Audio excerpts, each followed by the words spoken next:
Welcome, everybody.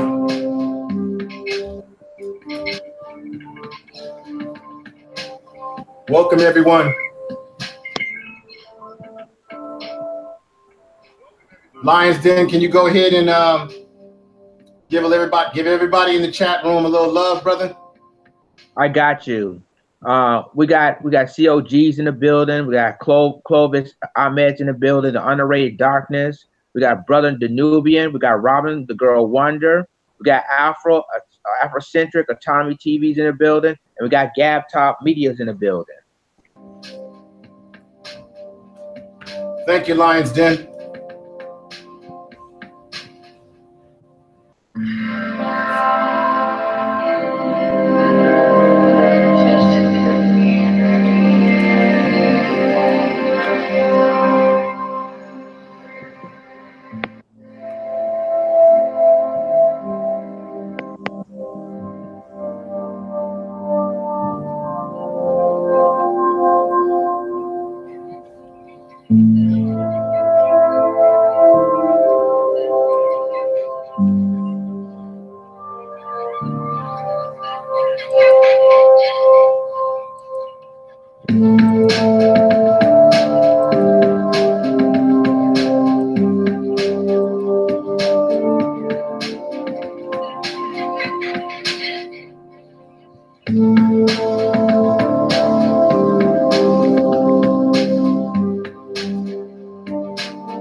Welcome, everybody.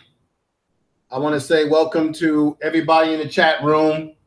I also want to welcome everyone in speaker.com, everyone that will be listening on iHeart Radio, iTunes, Google Play, Spotify, Facebook,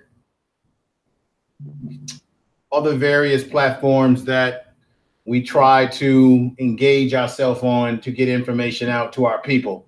There's a lot of Black folks that are out in the speaker.com world of podcasting, radio.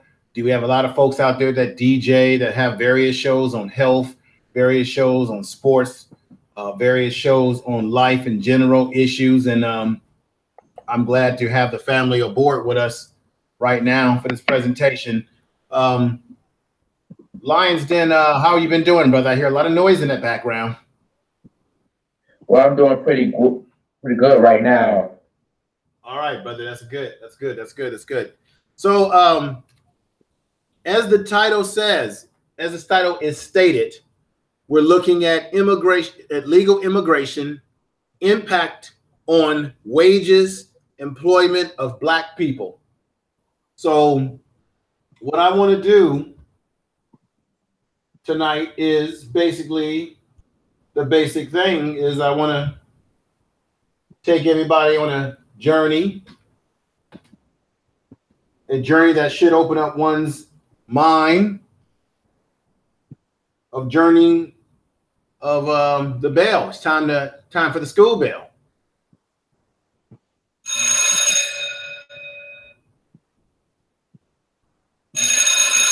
Everybody come into class now. What we're going to do is examine this whole situation around immigration, illegal immigration, as it relates to Black people.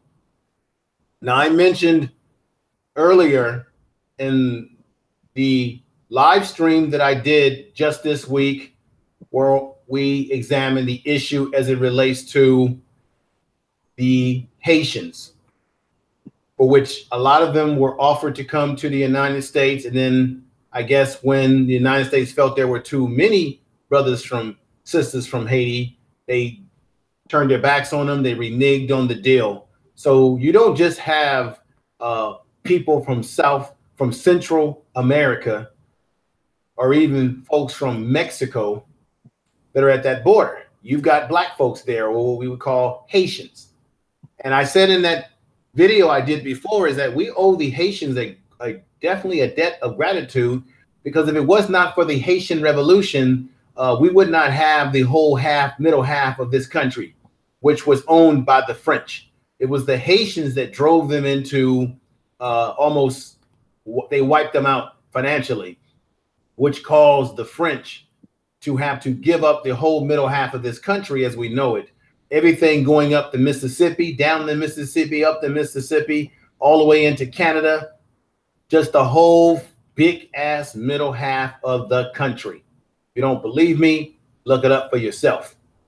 So we owe them a debt of gratitude for that. And I felt that with that historical fact and what has happened to the Haitian people, given that they went through a terrible, horrific earthquake in 2010, which is what brought them down to the situation where they went all the way into Brazil.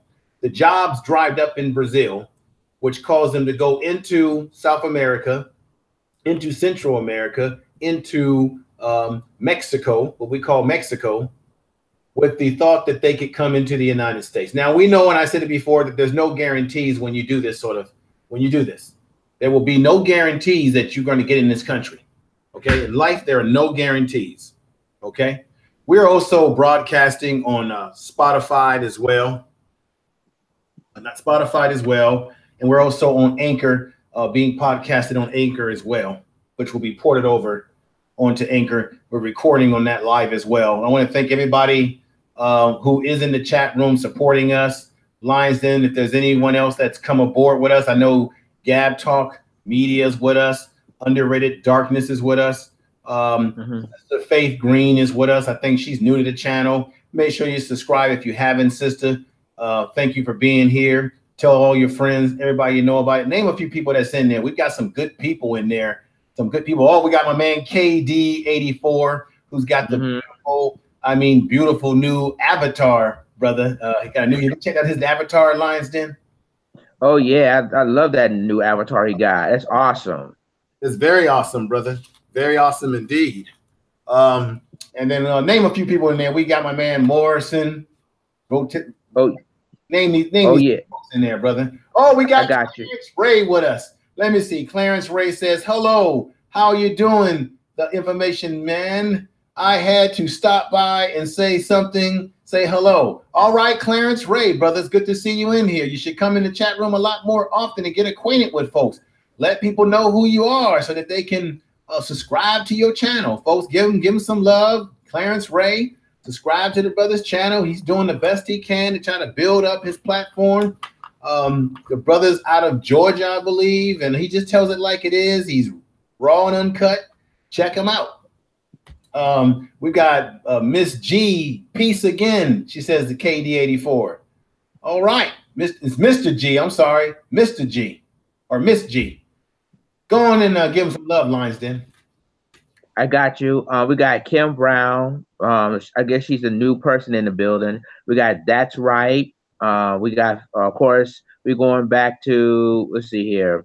We got Donna Thrilling Stories. We have Rockweiler Morris. We have Astari Jones. And we got Stop the BS Now. And basically, that's it right now, info. Okay, wonderful. Well, I'm glad that the good folks are definitely in the chat room, checking out the program. So, Lions Den, what's going to happen tonight is, brother, that this is going to be an enlightening, educational type of program. I do have a couple video clips that I will fire up as I go into this presentation. So definitely bear with me tonight, brother. In our and every now and then we'll give a little love to folks in the chat room. We got my man King Hebrew that just came into the chat room. Sister Jones. It's just beautiful to see all these good people in here, and I really appreciate you all. Never forget that, folks. I appreciate your support. Never going to change. Going to stay grounded always. Keep me grounded. We got M. Mitch in there. I see her. She says, I'm here. You miss me, Lions Den. Lions Den, give her love. Come on, brother. Hey, yeah, Miss Mitchell. I never forget you, beautiful. So yeah, we got you. We got you 100%, sister. And I gotta get in contact with Vigilante Relazar. If you're listening to me, brother out there, Vigilante, we gotta connect, brother. I tried to send you a message some time ago, but never heard back. I know you're a brother that likes to do things very, hush hush.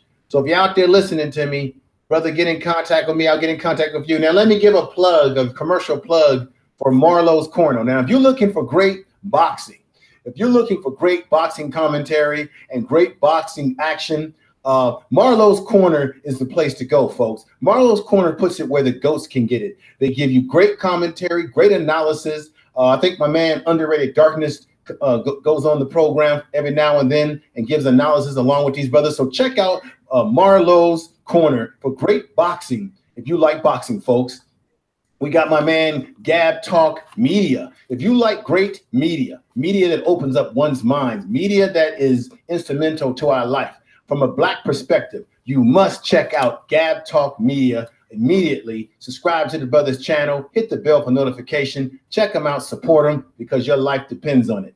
Now, that's the end of my commercials for now. I will give out more commercials for folks as I see them in the chat. Oh, one commercial from my man KD84. KD84, if you want hard hitting, raw talking, I mean, shut your mouth, motherfucker, you know, that kind of talk. KD84 is going to tell it to you like it is. He's going to break no bones about it. He's going to put it to you like the ghosts can get it. He's going to tell it like it is. And sometimes you might have to take the kids out of the room because it can't get past PG-13 because the brother's not going to hold back his tongue. That's my man, KD84. Yes, that is him. So that's the end of that commercial presentation. We will do more commercial presentations for other people as well. Now, let me get into it, Lion's Den. Everybody listening, let me get into this right now. So there is a study that came out from the Center of Immigration Studies, illegal immigration, the impact on wages and employment of Black workers, okay? And let me also put in another plug here. Everyone has heard about what the Supreme Court has done as it relates to unions. I don't know how many of you in the chat room are in unions, are unionized workers. If you are, press 1, because I am going to do, now this is SMG, welcome. And Stop the BS, welcome as well, brother. If you are a unionized worker, press 1 if you are in a union. I am going to do a program addressing union issues because I am in a union and I got the bad news today. They are trying right now. California is one of the last bastions of states that have strong unions right now. They're trying to bust the unions up by making us cannibalize ourselves by creating a system in which you have people who want to say, hey, I want to drop out of the union, but I want fair share. Okay. And by dropping out of the union, meaning you don't want to pay dues to the union, right? So now they're making it where some people don't have to pay dues, but at the same time, they can still get union services, right? And what that can do is cause a problem with those of us like myself who pay dues, who may say, wait a minute, why the hell should I be paying dues if I can get the same services without paying dues? It's just a slick way to use art of war against the unions, make us pit against each other, destroy us. My union today, we just took a big hit. We were at a high 90%. We took a 20% hit because those people who don't want to pay union dues, they're going to be on their own, flapping in the wind, and they're going to go about their way. We're going to lose power, which looks now when we go to negotiations in 2020, I'm a state worker, we're going to be negotiating a new contract. The politicians know we won't have the numbers, so they're not going to bend to our will. Okay, we won't have the finances and we won't have the numbers, and they know it because they're going to be people who may possibly unenroll from paying dues to the union. People have to understand the dues that you pay, it pays for money that is needed to fight the battle. Let's keep it real. The unions need money because they're going to have to bribe these politicians. I'm going to keep it real with you. They usually have to use that to bribe these politicians to get us the sort of packages that we get in our health care and our pay. And what's going to happen is people who don't want to be a part of the union, when they bust these damn unions up, and now you're not seeing any money coming to you, you're not seeing fair negotiations, fair bargaining going on, and you're going to be like, hey, I want to raise, and now you won't have any union that can put the pressure on these politicians for you to get better pay, better health care plan, because your unions are too weak and don't have the numbers to push the politicians in the direction that we want. That is the problem with this ruling, and I will get into that more because I know it firsthand. I am part of the union. I have a union handbook with our rules and our contract, and I will do, if there's any time this week, a program about that as it goes. So let me get into this right now, and I hope everyone definitely please listen, take this in, and make it be food for thought, okay? Now let me read here. Let me state here. There is no issue that has affected Black people economically and our well-being as African-American people, Hebrew people, whatever you want to call yourself. I know there's different religious beliefs. Whether I subscribe to some of these things or not really doesn't matter. But all of us are going to catching hell from this situation as Black people. You know, there's no issue affecting us economically and our well-being of African-American people more than the phenomena of immigration. Okay, immigration and all its related policies that have been manifested through over the years through immigration define the entitled experience to our ancestors. Okay, now Black people, like no one else, we came over here as slaves. We did not come over here with our clothes on our back. We did not come over here saying, I'm going to make a choice to go over the border. We got my man Big L in the chat room, Lions Den. He's chilling in here. Big L, good to see you, brother. He's over in the speaker platform doing big things over there. And he comes over and checks us out. And I'm on, just so you know, Big L, I'm on live on the podcasting system right now, brother. So you can hear me on there or continue to chill in the chat room. We got my man Quest Iron, aka COG.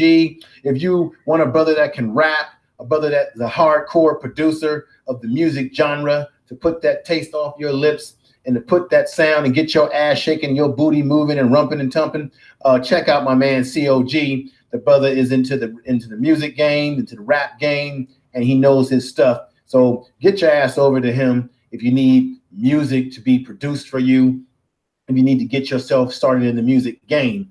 Lions, then I did have a surprising call today. I know I'm cutting off subject. I had a call today from my brother. I have a brother from my father's second marriage. I have a sister and two brothers. And I have a brother who just told me today that he quit his regular job, works in DC, because he's going to put more attention into the music game. He's involved in the music business, and he just flew out here sporadically, came into the SAC area. He's flying. He's going over to San Francisco, California. He's going to be in the Oakland area because he has to go to a radio station, do some interviews, and then he's going to head on down to the LA area. So he's into the music game from the production level. He's not the rapping himself, but he's producing production level, and he's doing his thing. My brother's grinding. I will be bringing my brother onto the platform to talk about what he's doing in the game. He's from back east. So he's grinding. He gets into New York. He gets all over. We'll be bringing him on because he's in the music game too. So getting back into the discussion here. So like I was saying, folks, immigration and its related policies that have manifestations. The manifestations of the policies have affected Black people critically. Immigration is defined as the entire experience of an ancestors of most the nation's contemporary Black American communities. Okay, now we are members. We are people here in America of slaves, people that were slaves in the past. Okay, and it was involuntary, as they would say. Slavery was an involuntary system that Black people did not ask for, but was put upon us, right? Through the trade of slave trade. You had the Portuguese involved in it. You had the Arabs involved in it. You had the Europeans involved in it. It was all different groups of people. And I think Farrakhan caught a lot of hell for this, but Farrakhan stated that you had people of the Jewish faith at that time, European Jews, who actually had investments in the ship industry, which it was an influx of money that was used to build slave ships, which were brought over, as you know, to the continent on the western coast, the Gold Coast of Africa, in which they put us into slavery. And you know, there's a video out right now where Ghana, and I'm gonna I was thinking about doing a show about this, about whether we should accept the apology from Africa. Is it way too late now after all these years? Is it way too late for Black folks in America to say, hey, we agree with your apology? So I'm going to get into that. But in Ghana was very instrumental in their involvement as it relates to the enslavement of Black people in the diaspora of the world. We got real Aaron Collins in there right now. What's up, brother? And Farrakhan spoke about their investment in our slavery. It's a fact. And Farrakhan stated this because it came right from Jewish scholars. It wasn't something that Farrakhan made up. It was their own scholars who said that this was a fact. But he caught a lot of flack for saying these things. But it was facts, brother. So let me continue with what I'm trying to preach here to folks. What I'm trying to say to good folks in the chat room, good folks that are listening out there, wherever you are in the world. I thank you for being here. Now, this situation being an involuntary immigration against our will put us in a situation where we were disproportionately pushed throughout all the different states. You know, a lot of Black folks were pushed in the South. We were brought over in the South. Now, Lions Den, do you know what two states were the two states that were very instrumental where they brought slaves first? The first state was South Carolina. And the second state was Georgia. No. Do your research. Okay. Let's do our research. One of the first states that they brought slaves, brother, if I'm not mistaken, was Virginia. Virginia was. Oh, right. We gotta get our history together here, brother. It was the slave colonies. It was the 13 colonies. Within that 13 colonies, one of the first places that they brought. Remember, they called it the good ship Jesus. Okay, yeah. That's why most Black people who live in places like South Carolina, which you did name, North Carolina, Virginia, they can link their heritage back to their ancestry from Africa. Okay, so Virginia was one of the first slave states, or one of the first states that they dropped slaves off when they came to this place they called the New World, right? So they dropped us off in Virginia. It's one of their colonies. They dropped us off in North Carolina, was the second one. So it was Virginia first, North Carolina second, if I'm not mistaken. And if anyone knows different than me, just put it in the chat room. So then you had North Carolina, and then they began to spread it up to South Carolina, on and on and on and on, and so on and so forth. And then eventually slaves spread themselves into what we call Mississippi. But I'm talking about the first original particular colonies, as they called it, where they dropped, Jamestown, Virginia. I know my damn history. I ain't the information man for nothing. Thank you, Gab Talk Media. Like I said, if you want to hear great media, great content, and power, make sure you subscribe to Gab Talk Media, like your life depends on it. Thank you. Another one of my commercials for that, brother. Now, Lionston. So Virginia was one of the first states that they dropped off. North Carolina was the second state, if I'm not mistaken, because I've got family from North Carolina. Most people, my family's in Baltimore, Maryland, and most people, most Black folks who are in Baltimore, Maryland, a lot of them migrated up from North Carolina, South Carolina into Baltimore, which is why Baltimore, and you know this, Lions Den, Baltimore is the most northernest state. It is below the Macy-Dixon line, as they call it, right? So it's the most, so even though it's the north, it's the most southern, it has the most southern ways. It's very similar to New Orleans. They like their crab, their soft blue shell crab. They like to have their crab party. They like to have their, what do you call it? Mud bugs, as they call it. They like to mix the food, the flavors together. So that comes from the southern influence that Black people brought to that part of the north. The most southern, and Baltimore is a very old city, and all that up in Maryland is very old and historical. So let me move on with the rest of this discussion, brother, and what we're having. And so we're pushed to all these different states, such as comprising of southern states. At no point in American history, my family in that chat room, at no point in American history has there been more than half the Black population ever lived outside of the South. Let me say this again. Right.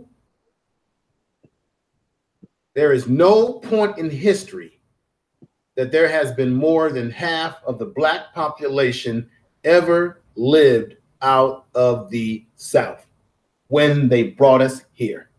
That's why a lot of black folks have these strong Southern roots, no doubt about it.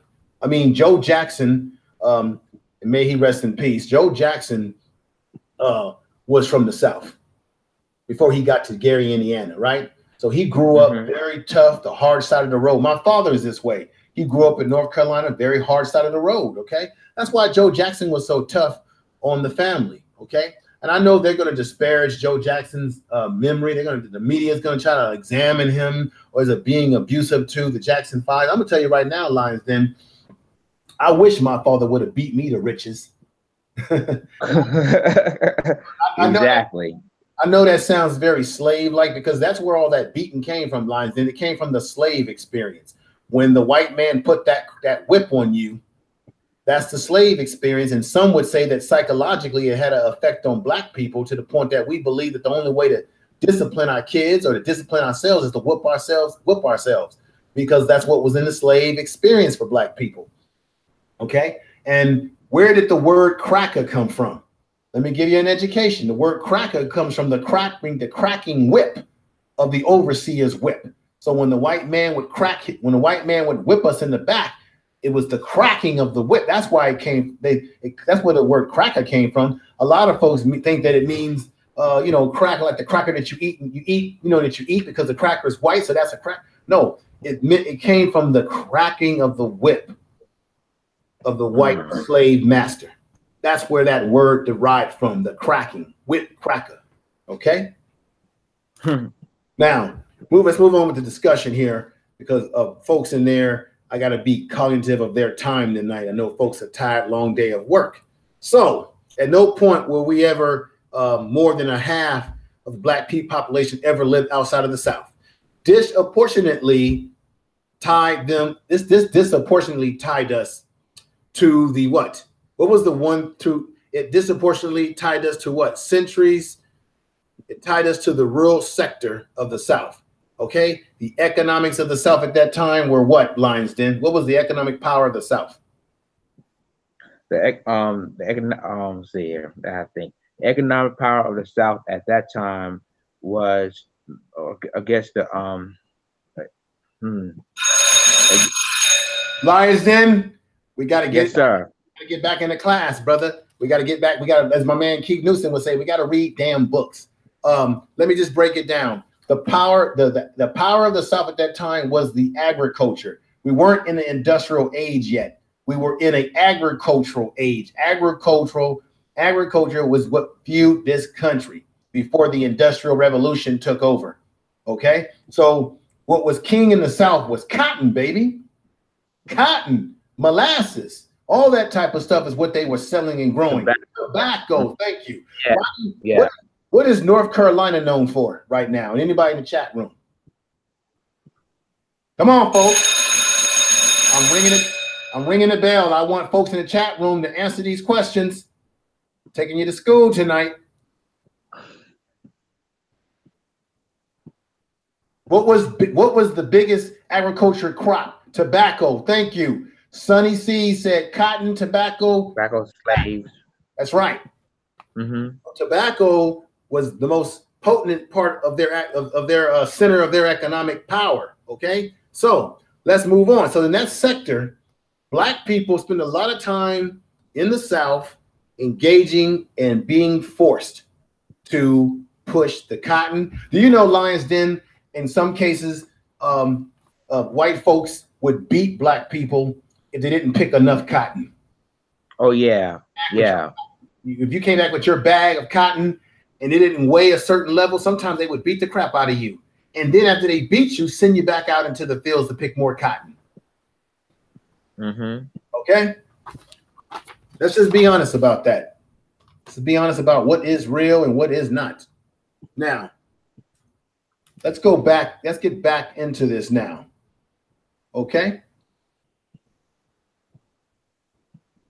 Now, let me see here. Southern economics, where they were linked with regions, vast agricultural economics. Okay, the black migration out of the South did not begin until after what year, folks? What year? This is school tonight. This is school tonight. What year did the Black migration start? Come to class tonight.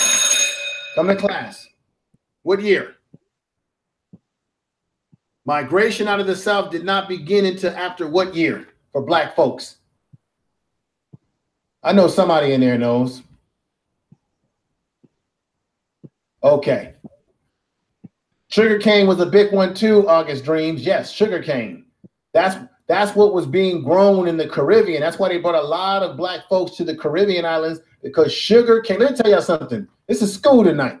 Sugarcane was big time. Do you know that that was the drug at one time in the world, that the world was hooked on sugar? The Europeans were hooked on sugar. That was one of the big things outside of cotton that was being produced in some of these tropical areas in the Caribbean.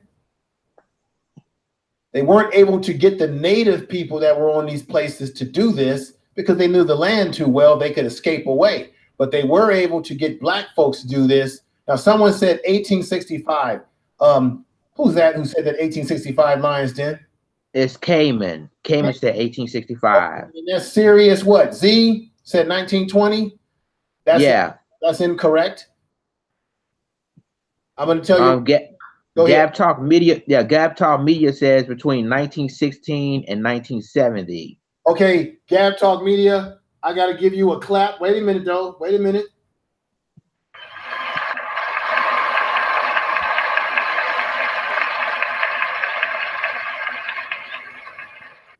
No, not 1912, not 1930, but those are all good guesses.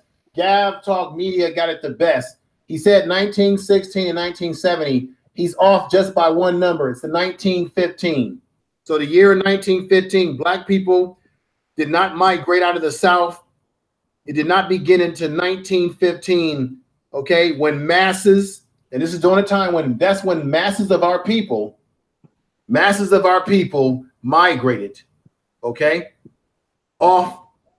Okay, this is during the late 19th and early 20th century. So this is during the early 19th century and 20th century when Black people begin to migrate out of the South during 1915. So Gab Talk Media is actually correct.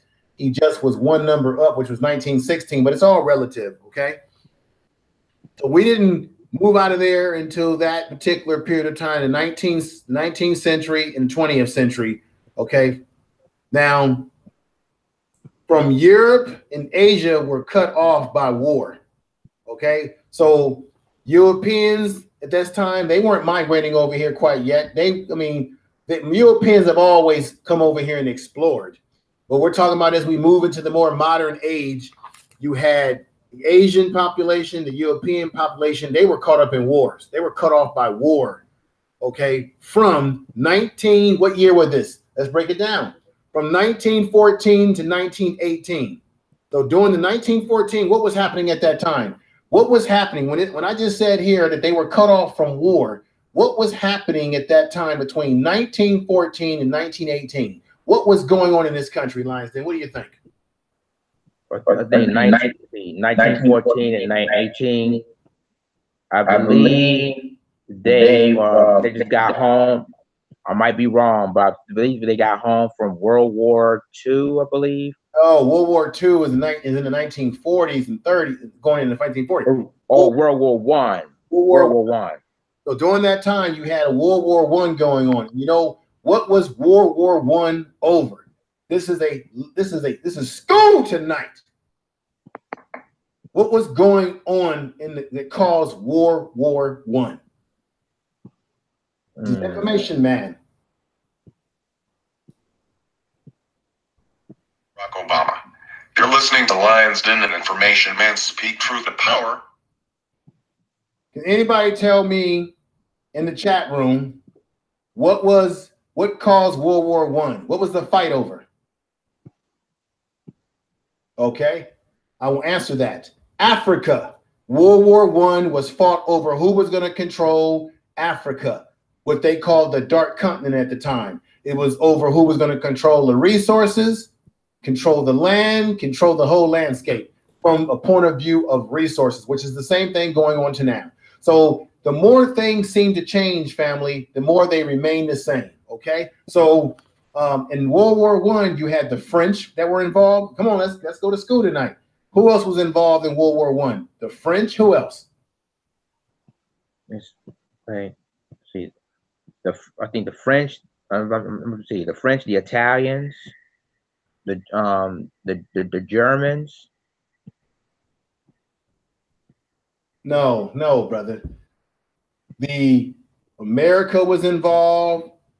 The French. That's why you had the French legions. They would call themselves. You had the French involved. You had the British involved. You had the Belgians involved. Why do you think you have Why do you think you have black people in Africa and the Germans? That's right. You're right. The Germans. Yeah. But there's certain other fundamental players in this. Why do you think you have black people, African people, black people in Africa that speak what languages? French. What other language? French, Swahili. A lot of them speak French because of the influence of the French on the colony during that time as well. So you had the countries that I just named, they were the major players of that time. The French, United States, Great Britain, the Belgians. Why do you think you have Belgians over there? The Dutch are over there. You got those people over there calling themselves Afrikaners and all that other crap. How do you think they got there? Right. Hey, come on now. This is school tonight. You're going to have to realize this. This is not a game tonight. So, and then the Germans had their influence. Basically, the Europeans fought over who was going to control the territory of the Dark Continent as they said it and put it. Okay? So, let's go on here. There was restrictive legislation from 1921 to 1965, and with the accidental revival of mass integration in the years since 1965, that has continued to this day. Okay? To this day. Now, it's very important to understand that immigration has served largely to marginalize and address the affirmative action legacy that was denied economically of black people. So basically, immigration had a direct impact on denying black people our birthright to this country, based on the fact that we're the only immigrant people. We're not immigrants. We're the only people here that did not come here as immigrants. And there were certain things that this country owed us because we fought in every war this country's ever had. We've been in every damn battle, and we were treated as not even second-class citizens. We were treated as third-class or fourth-class citizens. And you know, in World War I, and even in World War II, when they would capture Germans, they would let the Germans ride in the good train carts, and they would put the black soldiers in poor conditions riding back home. Did you know that, Lions Den? Yeah, I heard something like that. Yeah. Okay. Now, black people, we come from a legacy of denial of our equal rights to economic opportunity that has resulted from previous centuries of slavery. Okay? We got to keep that in mind. Slavery has played a big, vast role in the segregation which the civil rights movement registration of the 1960s sought to address or redress. Okay, they sought to address this issue, redress this issue.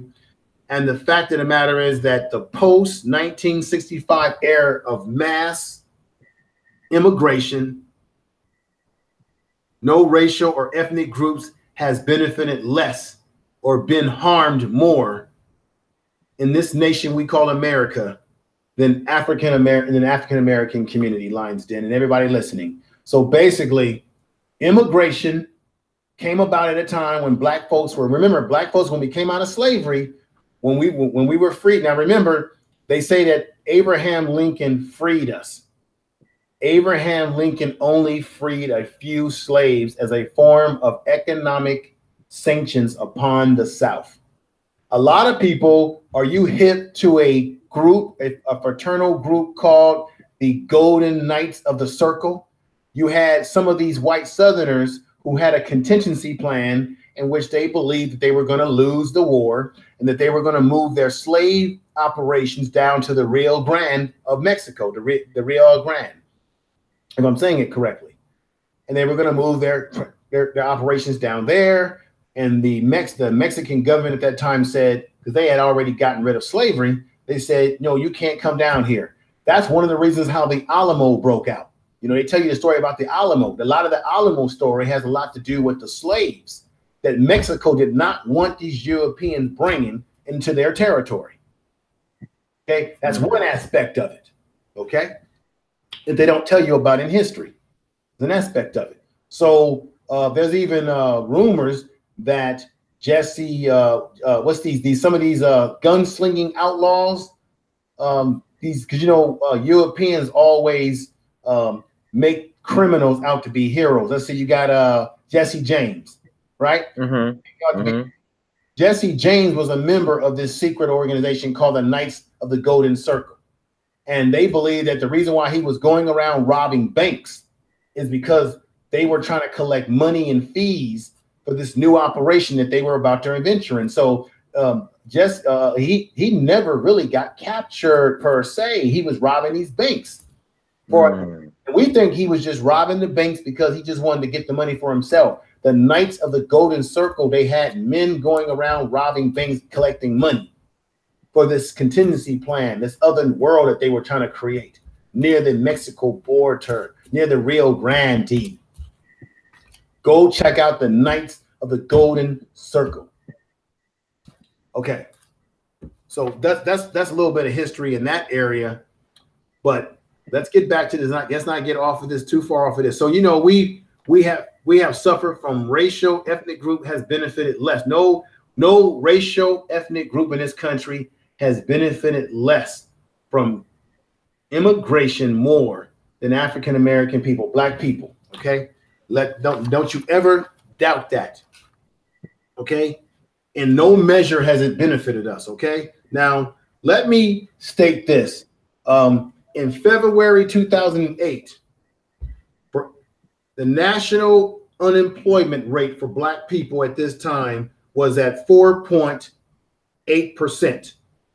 But unemployment rate for adults over 25 years old without a high school diploma was 7.3%.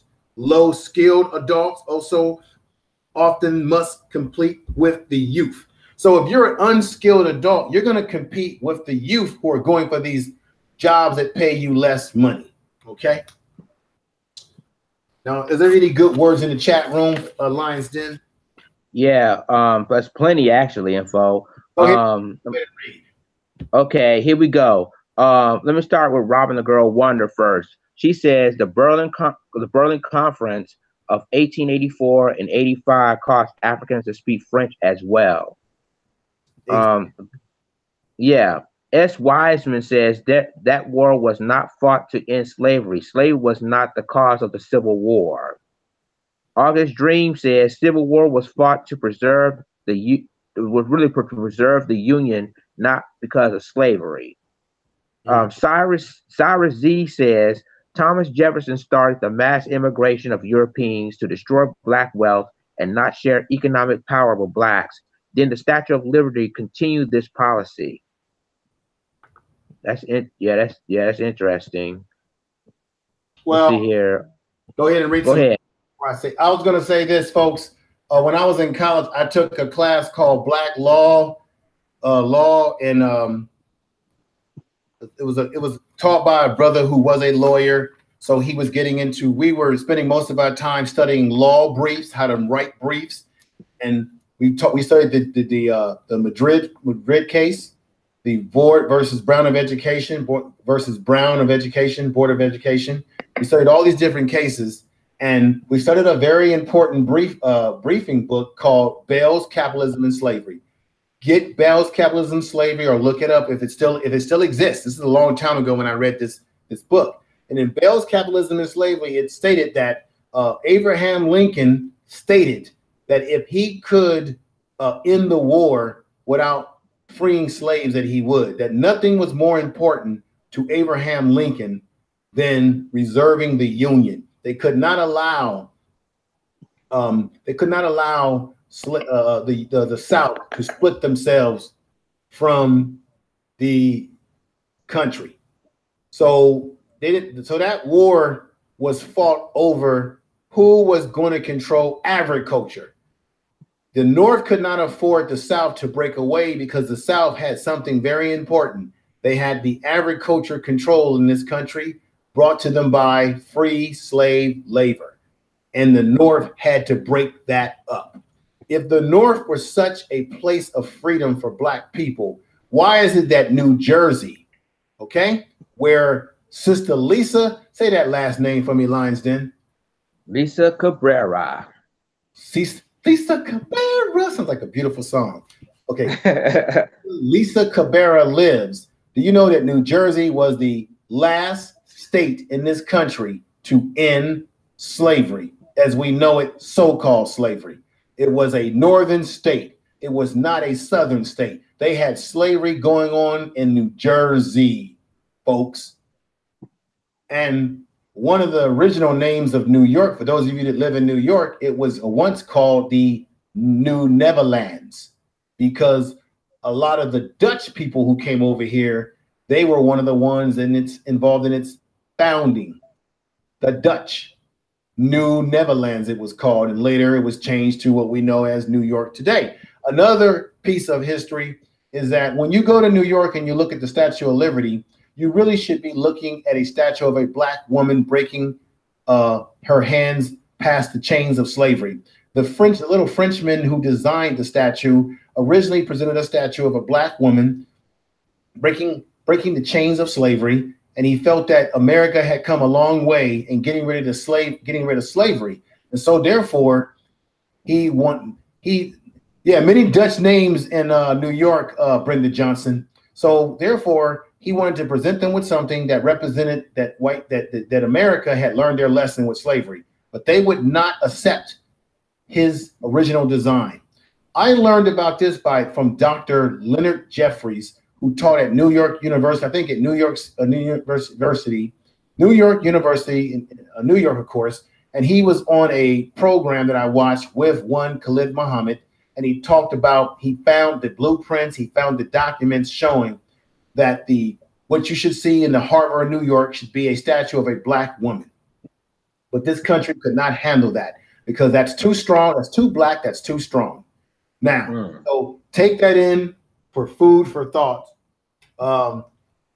Who is not in this chat? Who's not watching this program tonight? Wherever you are, shame on you. Get your ass in class. Get your ass in class, wherever you are. Okay? Jackleg preachers. Get your ass in class.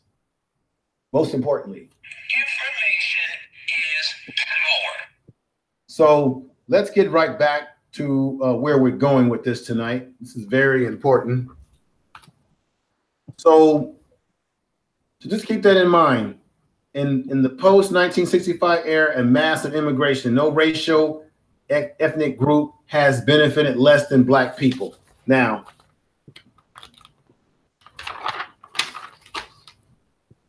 okay, so I stated to you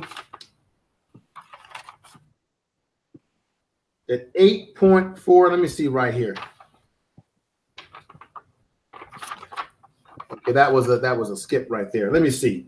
Let me move on. Now, from 1965 to 2007, the foreign-born population of the United States has soared from 8.4 million persons to 39.3 million. Repeat that again. The population of foreign-born population has seen itself grow from 8.4 million persons to 39.3 million persons, from being 4.4% of the nation's population to being 12.7%. As for Now, this is crazy. When it comes to mass immigration, only 2.5%, my family in that chat room, of the national foreign-born population in 2000. Okay, so this is crazy. Okay, 2.5% of the nation's foreign born population in 2000. Okay, this is when the last census was conducted, folks. Okay, now when it comes to Africans, whereas 51% were from Latin America, so 51% are from Latin America, which includes Mexicans and Central Americans. Now, what you have at the border is what? A lot of Central Americans are at that border. Okay, they want in this country. They say that they are, running for their life, that they've got nowhere else to go. Okay, that's what's being told. That's the narrative that's being painted. Okay, now 25.5% were from Asia. So only 25.5% have come in here from Asia over the years.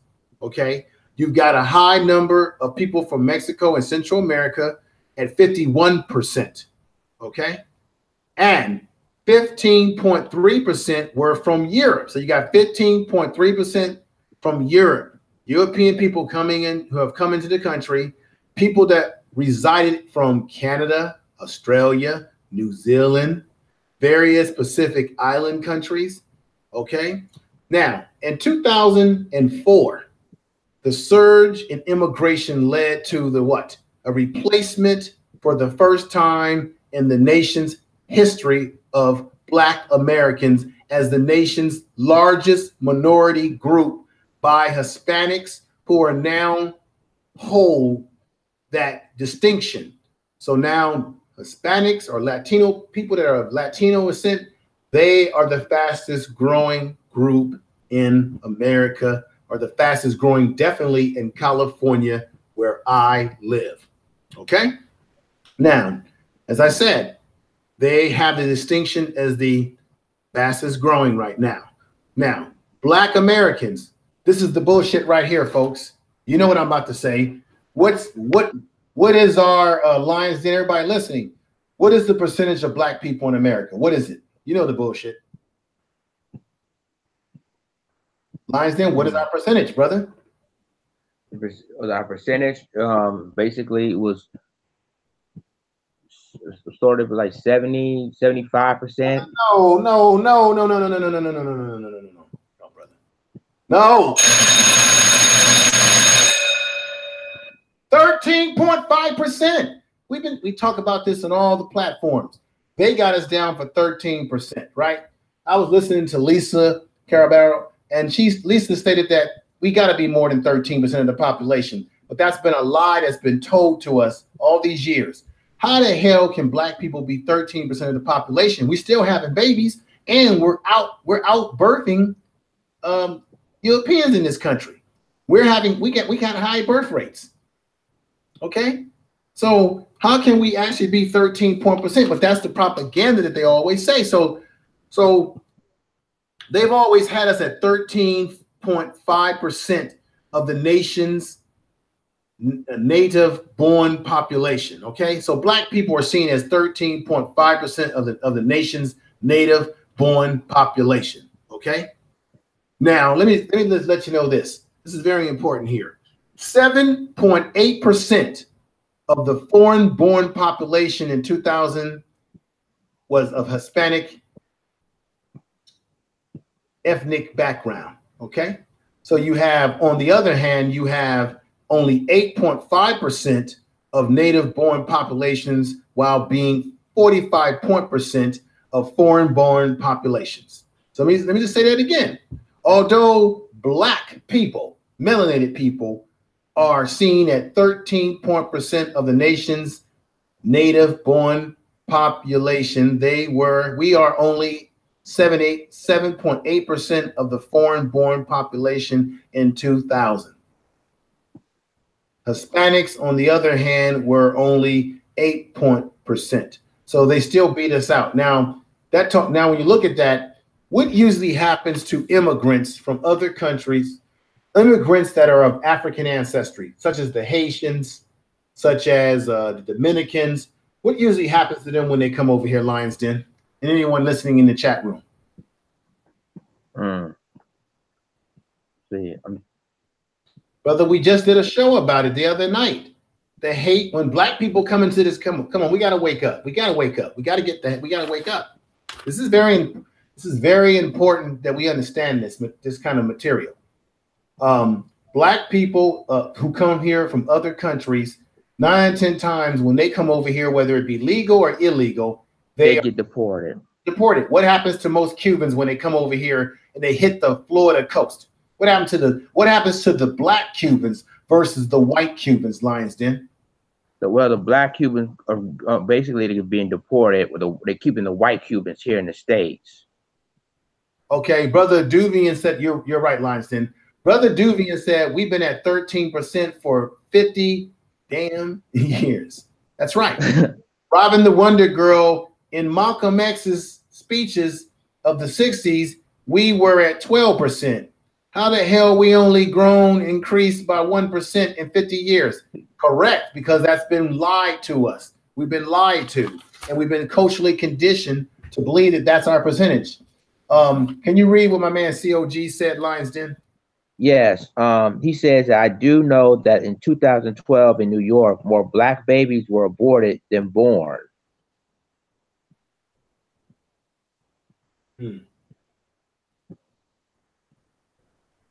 Isn't that crazy? Yeah.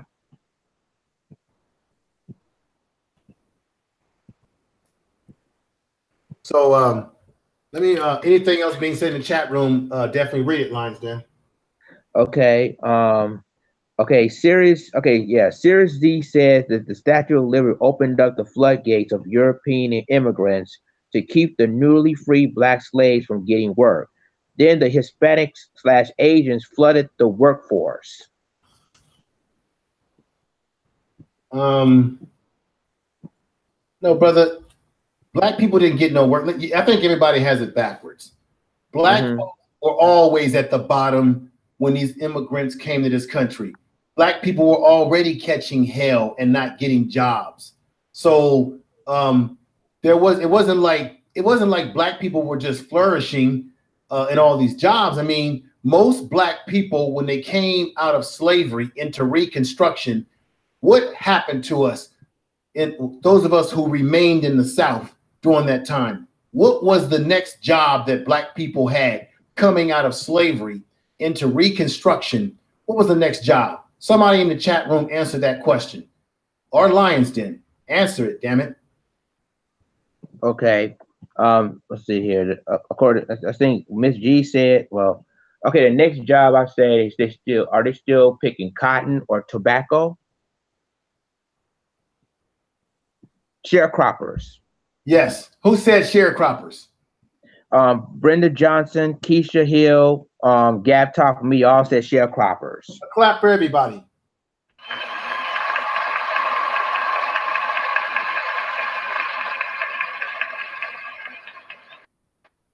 Yes, yes, yes. Black people came out of slavery and went straight into sharecropping coming out of Reconstruction. And what is sharecropping? How did sharecropping, let me just break it down. So one day you're a slave, you're getting whipped on your back, you're a slave. Now you've been told that you're free.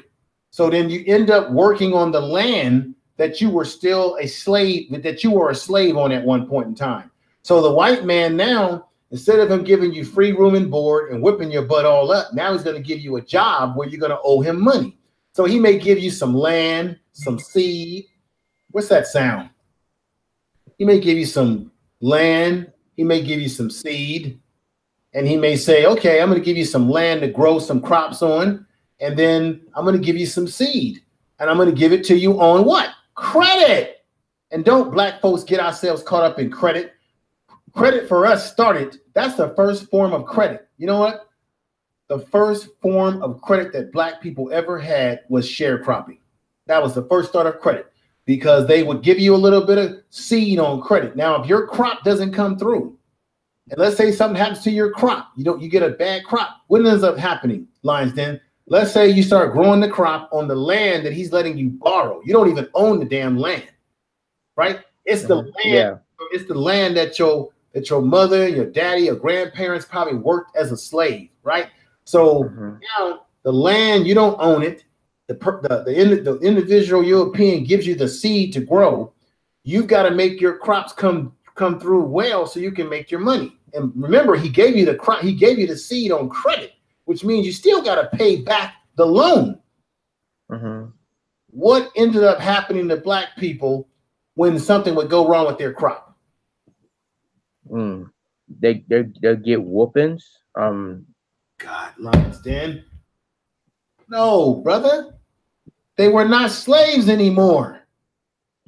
Black folks came from slavery into out of slavery into a system of reconstruction, and some black folks stayed in the South on the same damn plantations that they were either slaves on and became sharecroppers, which means they became farmers on land that didn't own, on land that was given to them to farm by white men who used to be their slavers, who would give them money on credit. I'm talking about credit, Lions. Then that means a form of what? That means a form of revenue, money.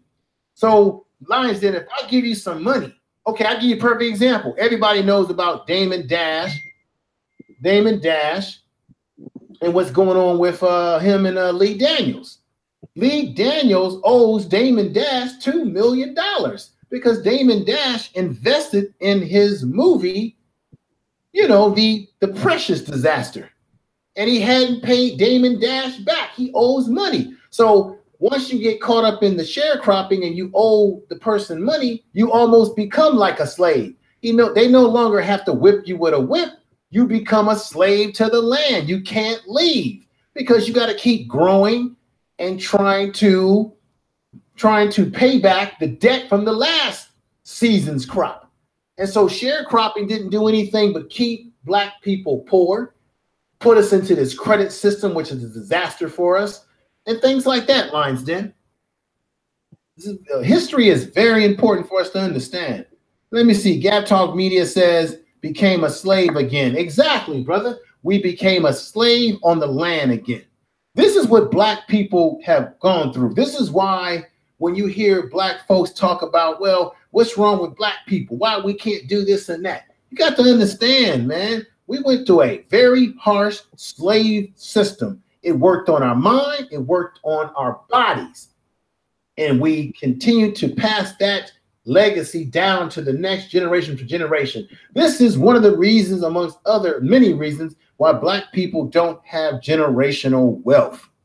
Because even when we came out of slavery, we always ended up owing last year's crop, this year's that, always in a steady chasing our tail. We got black folks today, we're still chasing our tails even today. Okay? It's very important to understand history and how it all works. Okay, so I read those numbers. 78% of the foreign-born population in 2000 Hispanics. On the other hand, were only 8.5% of the native-born population, while being 42% of foreign-born population. Okay, okay. Illegal immigration as it relates to the next segment here, as it relates to low wage labor market. Okay. Major explanation. Now, throughout the history in this country, you've had rapid growth, you've had upswing growth, you had low swinging growth economically in the market. Okay. Now, the rapid growth of the nation's post-1965 immigration population has been, in countries to be illegal immigration, it is estimated that there are 11.3 million illegal immigrants in the country as of 2007. So if it was 11.3 million illegal immigrants in the United States in 2007, you could just guess how that has exploded today. has exploded right now. Okay, it's a hell of a lot bigger than that now. Okay, now on the other hand, we must keep in mind that we have 1.1 million persons who are believed to be undocumented undocumented. Now, what does that mean? You ask yourself, what does that mean, folks? We have no generational wealth, exactly, Brenda Johnson. But what does that mean now when I state this? Now, the means that's about 30%, okay? 30% of the total foreign-born population are illegal. I'm going to say this again. 1.1 million persons who are believed to be undercounted. Let me see this. Undercounted in the estimation or in the census. This means possibly there is about 30% of the total foreign-born population are illegal. I hope everybody understands what I'm saying there. Okay. Now, another thing that's really important to understand is that there have been Congress, in 1986, they tried to get legalized status over 6 million former illegal immigrants. So you got people that were illegal here, that were formerly illegal. There were millions of them that during the 80s, some of them had the opportunity to be legalized in this country, okay? At some point in time, because of Congress making acts, making rules to help people. You know what they wanted? They wanted that free labor in this country. That's what they wanted. They wanted that labor that they could get for a cheap price. Anytime they allow an influx of immigrants to come in, believe me, they want them to work low-wage jobs. Most definitely. What's going on, Dennis? Welcome to the chat room. Welcome to the channel, brother. Okay, so this is very important lines, then, for us to get an understanding of these issues. Now,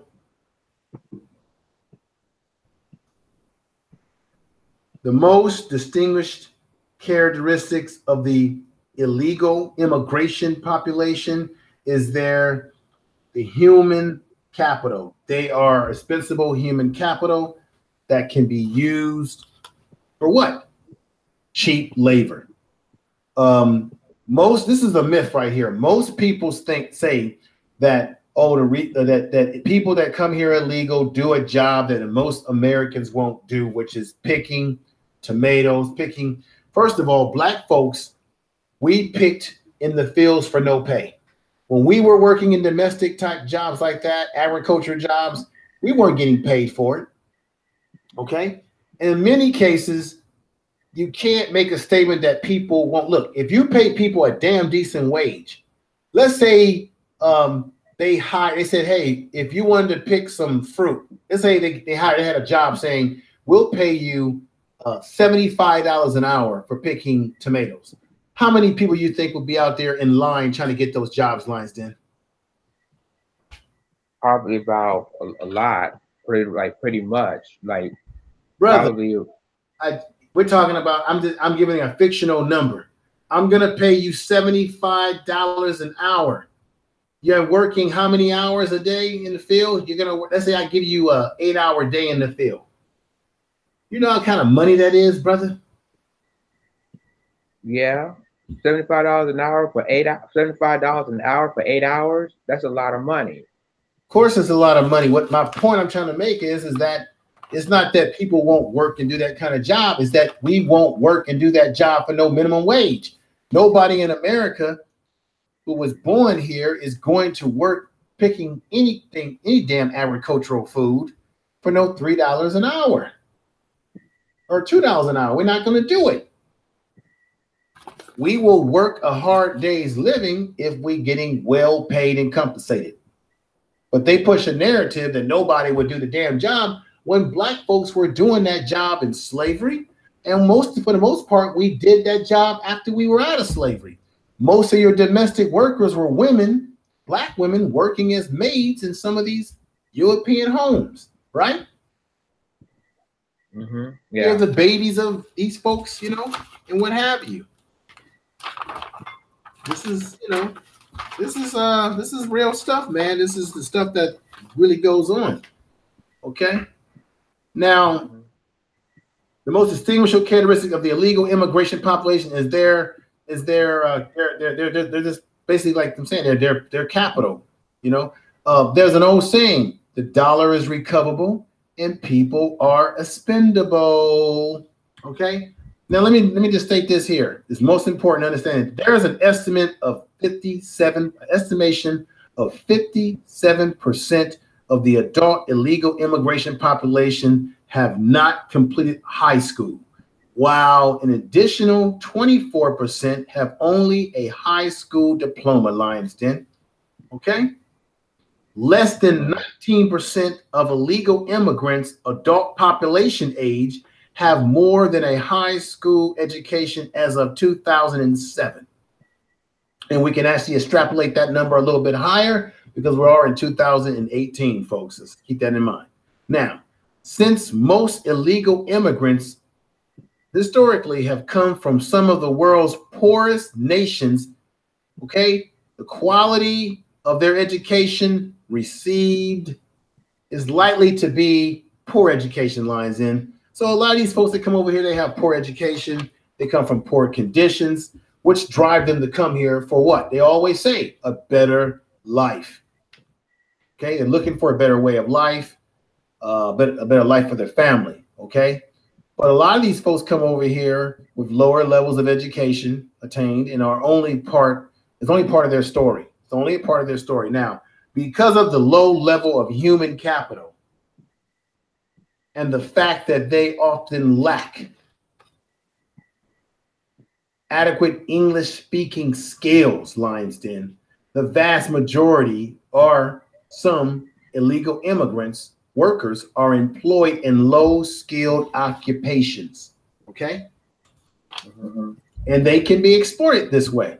Low skilled occupations, even those few with higher skills, are often forced to work in lower skilled sectors because, okay, of course, they're illegal, brother.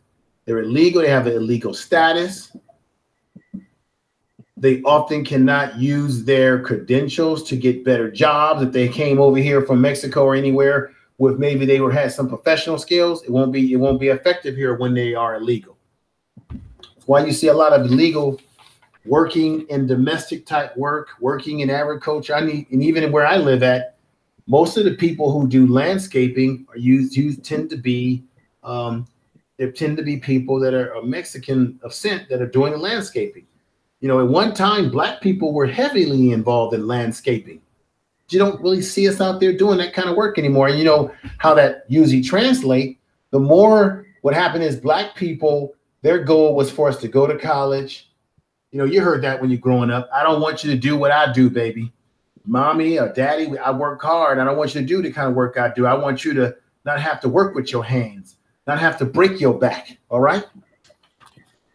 So as Black people transition out of doing domestic work, and as we transition into the industrial revolution age, where you have Black people that migrated from the South to places like Detroit, working in the the automobile industry, and as Black people push forward towards the plight of getting education, higher education, that left a lot of these jobs vacant that most Black people were doing, which is the agricultural jobs, picking tomatoes, cotton, and what have you. Okay, let me see. So like I said, they get employed because of their low skills and education. Even those with higher skills are often forced to work in lower wage jobs. Okay. Now, it's estimated, folks, that 7.4 million of illegal immigrant workers, okay, who are about 1/3 of the total foreign-born labor force, compete for jobs and income with the other 43 million adult members of the low-skilled labor force who are legally entitled to work in this labor force of America. So that's, for example, if you got black people who unfortunately are on low economic ladder working in jobs, they're going to be undercut by these illegals coming over here, taking the jobs and working for cheaper wages, Lions Den. They're going to be undercut. That's just no doubt about it. There's going to be an undercut. Okay. Let me go on. So you got estimated 7.4 million illegal immigrant workers who are about 1/3 of the total foreign-born labor force, okay, that compete for jobs that black people are also competing for, okay, and income for over 43 million adult members of the low-skill labor force who are legally entitled to work in this country, but they get bumped out, all right? Native-born workers in the remainder of foreign-born workforce who are naturalized citizens, permanent residents, aliens, and immigrants with visas, authorization to work in 2007. So they came over here and they gave them visas to work. They do that for the Haitians? Those Haitians that are on the border of Mexico right now trying to get in here, they're not getting that kind of deal. They're not going to get that deal at all.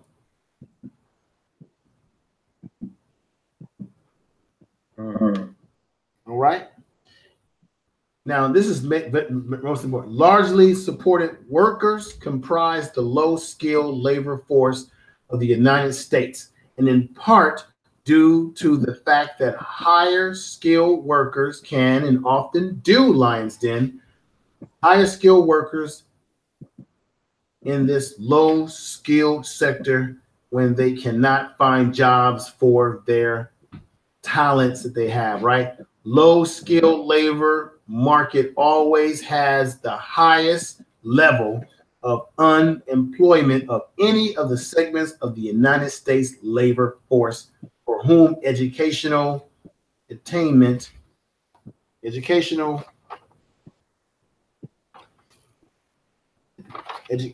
basically education is at a premium. It's very important. Now, I read these numbers before about the 4.8%, but let me see here. Unemployment rates was at 4.8%, but the unemployment rate for adults over 25 years old without a high school diploma was at 7.3%. Low-skilled adults also often must compete with youth who seek employment in large sectors of the adults who are more dependent on the labor market for their income than our young people are. Okay? Now, unemployment rate for youth is at between 16 and 19 years old. Lions Den is at 16.8%. Okay? And for young adults in their 20s and 24 years old, it's at 8.9%. Okay, this is during the early 2000s, 2008. But I would say it's no different today. It might even be higher because there's a shift in population. More immigrants have come in. So there's big time shifts going on. Interesting. Yeah, it is very interesting. Read any comments in the chat room, brother. That's out there. All right. Let's go with Miss G. Miss G says these crops are rotting in the field now because the immigrants are scared they will be deported. They may have to start paying $30 an hour. Brother the Nubian says some of us were doing well during the Depression while the KBs were suffering because they lost their money in the stock market and didn't allow us to invest.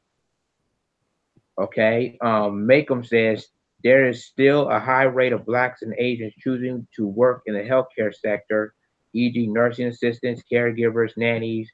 Nothing has changed. We're still watching over white people. Leonardo de Yula says, I truly believe if started working the fields again, they would even be jealous of that. These crackers are insane. The real Aaron Collins says Haitians are still Black people and Mexico knows it. That's why they're not letting them in. Malcolm says the racial of professional skilled jobs has been outsourced or given to immigrants who have work visas. S. Wiseman says immigration policy is to keep the U.S. black policy at 13%. And the True Royal family is in the building, by the way.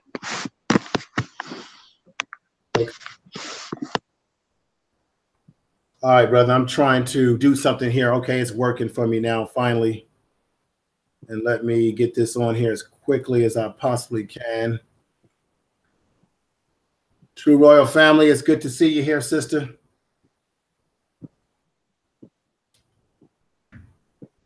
All right, I want the family to listen to this. We got Dr. Claudette Anderson making a few statements here. Very important. Very important what this brother's got to say, and here we go. We're going to have an unending influx of immigrants into the country. And that's what Dr. Price is talking about. And nobody, no black politician, no black organization wants to deal with that issue.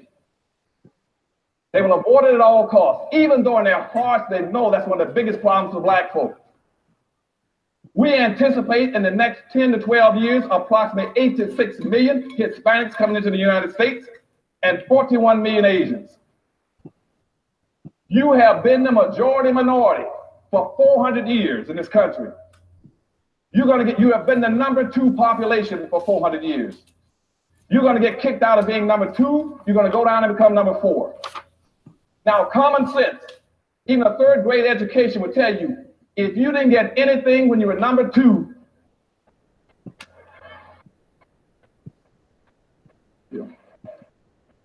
you all jumped ahead of me, but anyway, you can guess what you're going to get when you become #4. And the worst part about it is as you descend and go down to #4, those other groups are going to go up. And as they go past you, you're going to have major racial clashes in this country. You'll have fights all over this country between blacks and Hispanics, blacks and Asians, blacks and poor whites. And let me stop it right there. That's very important what he said about the infighting. I did a video not too long ago, folks. If you haven't had a chance to see that, check it out. It's called, you have the LA gangs, Hispanic gangs that are killing black people in Los Angeles, California. And you don't hear any of your black politicians talking about it. That's why I was pissed off at Elijah McCummins getting up there, whining about what's happening across the border. What really has nothing to do with black folks at all. And black folks are catching hell from some of these same people that come from the border, because you've got the gang structure trying to drive black people out of Los Angeles. And I'm gonna tell you right now, black people have no power in California. We're done in California. We've got no power. 25% of the population in Oakland has dwindled. Black people are damn near non-existent in terms of power in the San Francisco Bay Area. We have no power. We have no one is backing us on any damn thing in this society whatsoever. Our politicians are failing us. They're looking for votes. Our damn black politicians are not helping us at all. And black people are being killed by these groups. We have, what is that sound? We have immigrant groups who are treating us poorly. I remember a time when I was a very young man when black people controlled the hair industry, where when we would go get our Sporting Wave or Afro Sheen and any hair products, we went to stores that were owned by black people, owned and operated by black people. Somehow we allowed Koreans to come here and take over black businesses, take over industries that black people control, such as the hair industry. Okay, that should have never happened. You don't see that. When every time you go to a beauty store, the person who runs the store doesn't look like you. And then when black people go into these stores, they're mistreated. That's why you had those brothers, and I think there was a video running around YouTube where you had brothers that went into a store and said, we spend good money in here, and you're not gonna talk to our women like this, our children, you're not gonna treat us this way. I mean, they came in there strong, black, and don't mess with us, okay? You have incidents where you have foreigners putting their hands on our kids. In the case of that sister that worked at the Chinese restaurant, the owner got mad with her, put his hands on her. And of course, you got Negroes filming it and laughing. And none of this is a laughing matter. None of it is a laughing matter. but we've got Negroes that will go out of their way to film and put this on World Star and all this other crap out here. Madam C.J. Walker, yes, she was the one that created the hot comb, Brenda Johnson. I'm very familiar with her, that sister. She was the first millionaire, first female black millionaire, if I'm not mistaken, at one point in time. So this is a very serious issue. You heard me read the numbers in here, how they're growing. It is impacting. Anytime anyone tells you that immigration, illegal or legal, does not impact black folks, they're a damn lie. You get away from them. The black politicians are not in our best interest, because if they were in our best interest, my beautiful family in the chat room, they would be studying the numbers.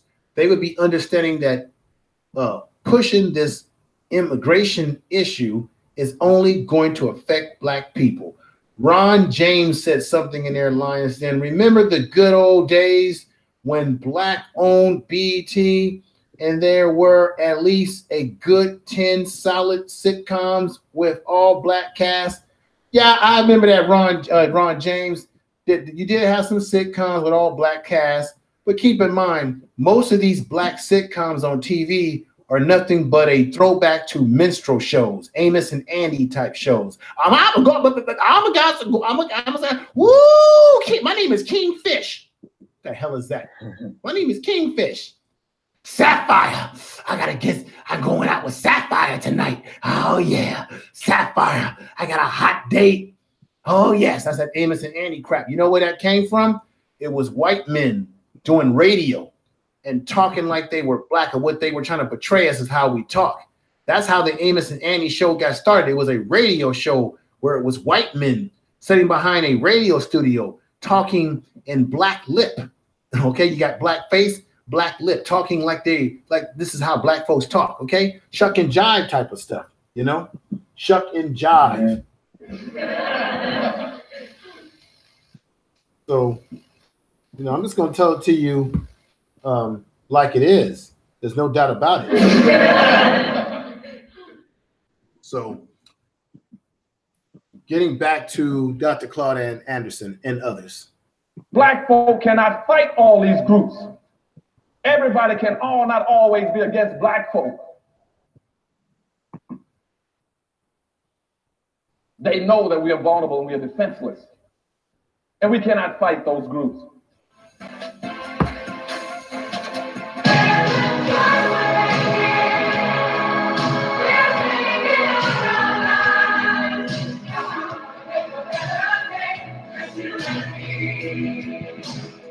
So what I'm saying now is that you're going to have a massive influx of immigrants into the country that are better equipped. They don't have your legacies. They don't have your disadvantages. They're walking across the border. They're going to get a free lunch. They don't have to pay dues. But you got public policies in this country that are equating them to black folk. They're equating them to black, and what we've allowed them to do, starting in 1970, is to wrap themselves in black folks' suffering and pretend somehow they suffered along with black folk. And therefore, whatever program is created under this misguided label called minority, that they are equal to you and over you. And we're going to deal with that whole concept of minority in a few minutes too. So that's the problem with the influx of immigrants. And what they are doing is coming into the country and doing what we've never been allowed to do and we've never been bright enough to do in some senses, is to build your own communities. We are the world. We are the children. We are the ones who make the birthday, so that's not it.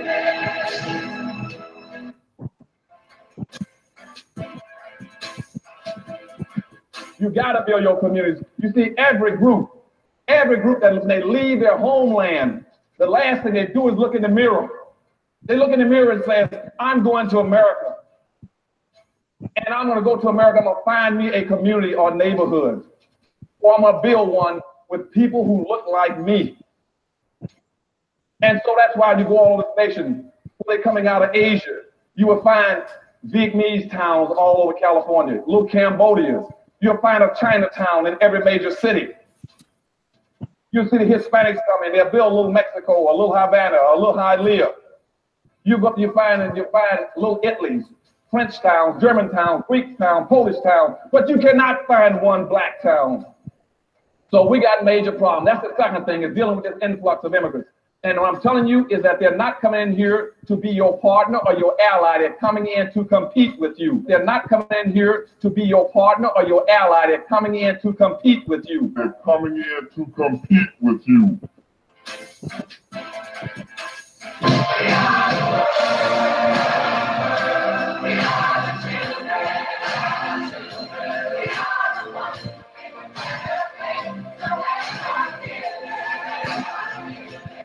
And your black organization and your black leadership in this country is afraid to teach black folks how to compete with all these other groups.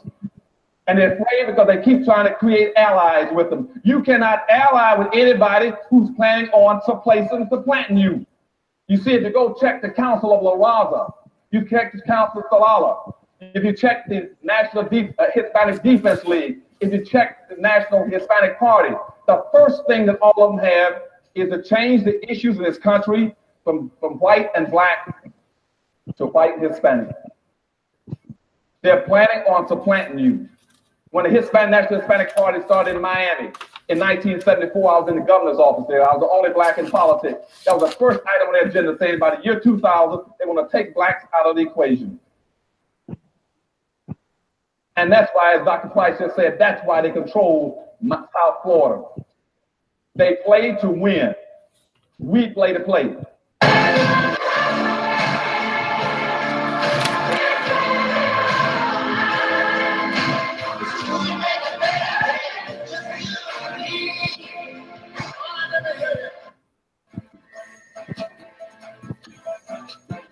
And then there's the final thing, and this goes all the way back. There's this general belief there's somehow going to be this grand coalition, political progressive coalition that's going to have these immigrants that come in that's going to reinforce, the people of color thing. And this is completely at odds to the reality. Once again, this African American tradition of where we believe that that everything is going to be all right in the short term, because by and by Jesus is going to take care of everything. It's a real belief, or the belief that we can identify with the underdog. We can identify the poor immigrants, and that's the perception that many African Americans have. But it's not the perception on the other side.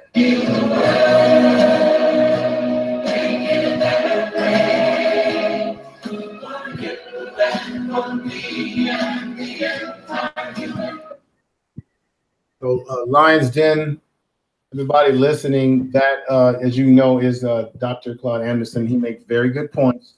People from other countries are not coming over here to hold our hand like you see in this video right here. They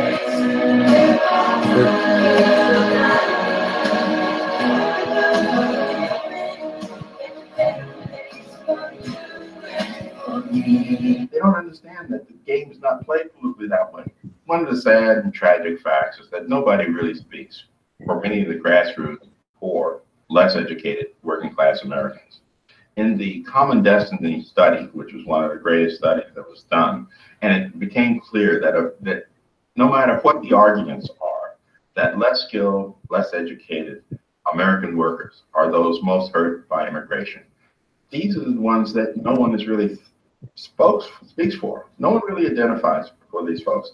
And for African American workers, it goes way back. And this is another one of the sad and tragic facts, is that Americans have always given and preferred benefits to immigrants over some of our own, especially our African Americans. So we've done studies that go all the way back into the 1890s, where we have Frederick Douglass, W.B. Du Bois, Booker T. Washington lamenting this fact. There are many, many, many situations in Philadelphia today where Black people, Black workers are simply excluded. You don't see Black people working as plumbers, as carpenters. You don't see them. Why is that? So let's stop that graph. We got a graph right there, folks. Let's stop that. As you can see on this graph, you've got, what do we have here? Black people. You see where it says 5%? Black Americans. So this is so construction workers And I know True Royal Queen can speak to this because she worked in construction.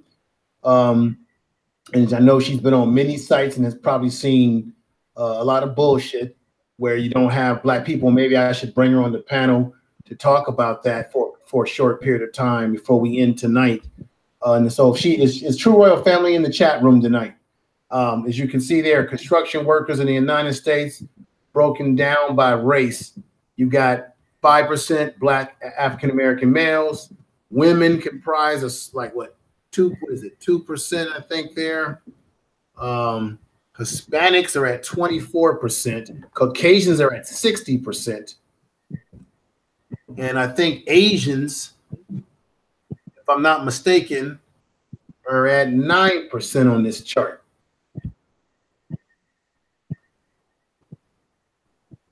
I'm looking at this chart real good. Yeah, Asians, Hispanics are at 24%.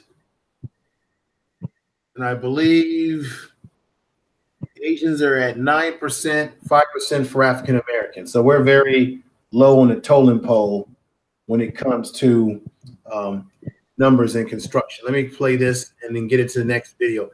How can you have all this building going on in Philadelphia and see no Black people? Du Bois was concerned about that even back in the day, this exclusion of Black people. Had we listened to him then, if the people who were responsible for social policy listened to Du Bois then, I think we'd be in a different place today. It is very important to understand the world that you're in. If you don't understand the world that you're in, then you will simply work for the person who does.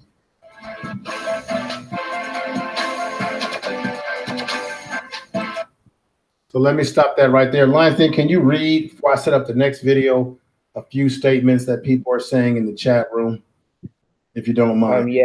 Yes. Macomb says, we saw what happened with voting blocks. People always get behind the wrong politician. Look what happened to Doug Jones. That's why I don't get behind voting blocks.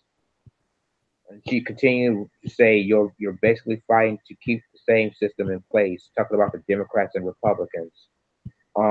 Cyrus Z says Thomas Jefferson was asked if instead of bringing European immigrants, share wealth and power with Blacks who are already here. Jefferson said because whites would never support that. Macomb says there's a lot of racism in construction when hiring Blacks. Brenda Johnson says Macomb a third party is a losing party. Block voting is what we must do.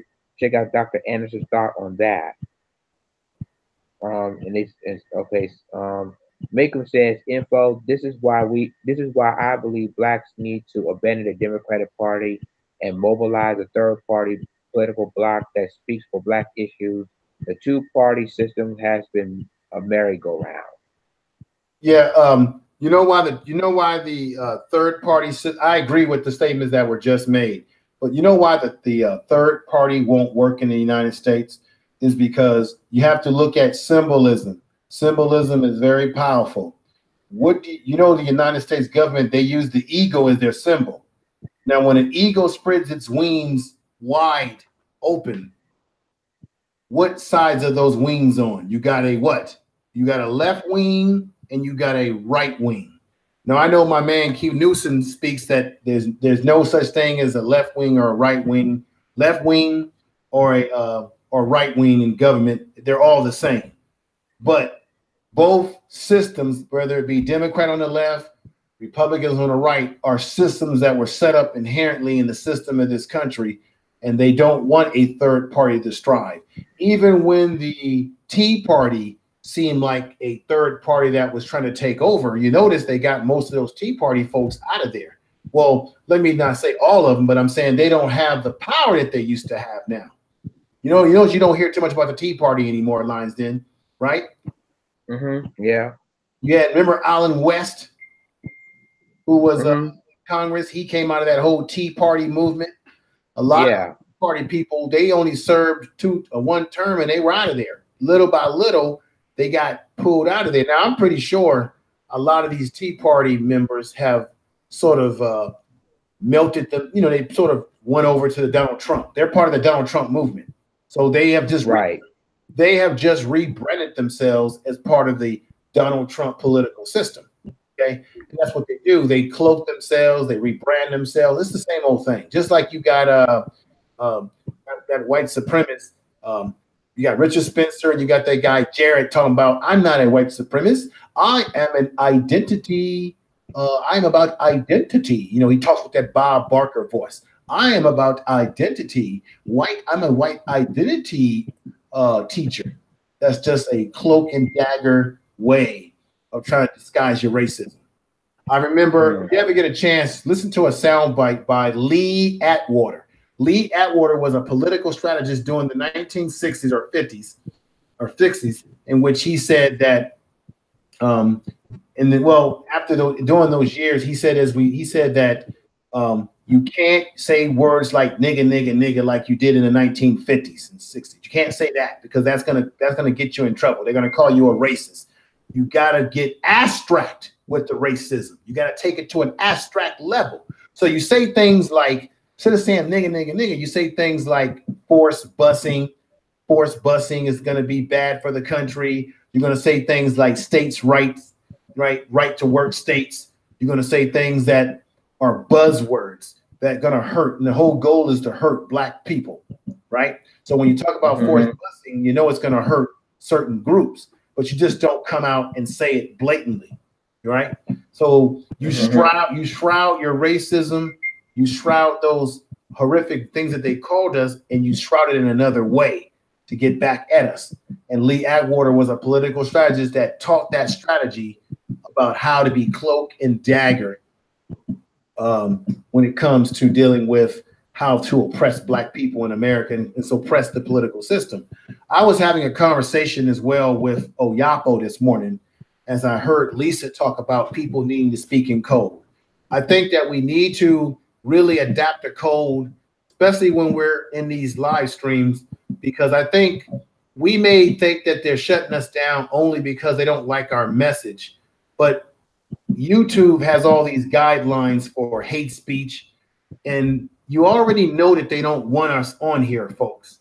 So they're looking for us to say the buzzwords that fit their hate speech policy. That gives them the excuse that they need to get rid of you because they already wanted to get rid of you, but they're just waiting for you to say the buzzwords.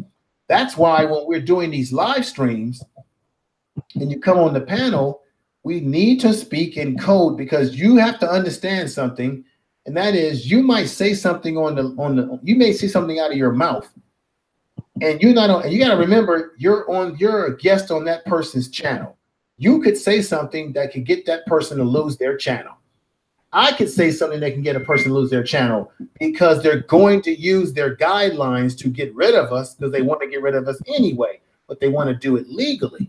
Okay. And we know that I know that Lisa got her channel taken because she was talking about opioids and they tried to lie on her about that. So be aware of that. I think I was on One Night Lions Den with Lisa and Aaron and every real Aaron Collins and everybody one night when I think someone that was on the panel made some statements about when are you Black people in America going to start, harming who? And I said, wait a minute, man, don't start telling people to do stuff like that. I don't want people in jail, in prison. What good is that going to do us, right? You can't say stuff about that. That should be, when we're going to talk that kind of talk, that's got to be for private streams. That's got to be for private conversation, private only connections, okay? And Oyapo and I agree that we need to have a private conversation amongst some of us as creators. And those who come on the panel, we have to be less emotional and be more logical. Logic and strategy is how you fight the enemy. You don't fight the enemy with emotions. Emotions will get us caught up. Emotions is how they destroy us. You must use your wheel of logic. Okay. I remember I was in Keith's channel one night and, we were getting rid of the trolls in there. And Keith made a good point. He says, you have to study your enemy. I think Sister True Royal Family, she's been having y'all read The Art of War. Well, if you're gonna, what good is it to read The Art of War if you don't utilize what you're learning in The Art of War? I've got that book here at home. So you can, if you're gonna read that book, and any book on strategy, what's the sense of reading it if you don't even utilize it in your everyday life? If you don't even utilize it on YouTube? Speak in code. Don't say things that's going to be buzzword for their policies that's going to get a sister or a brother's channel snatched. You got to think about that. Of course, they want to take us down at any cost, nevertheless, but we got to start being cognitive of speaking in a way of coded language. Codified we need to be. Now, Lions, then you want to read anything in the chat room before I play this last clip for the night? Yes. Brother Nubian says, Hank, I've heard him. Excellent. I saw an older video of the minister talking about it. It was fired. He said never go against a fellow black for them Caucasoids.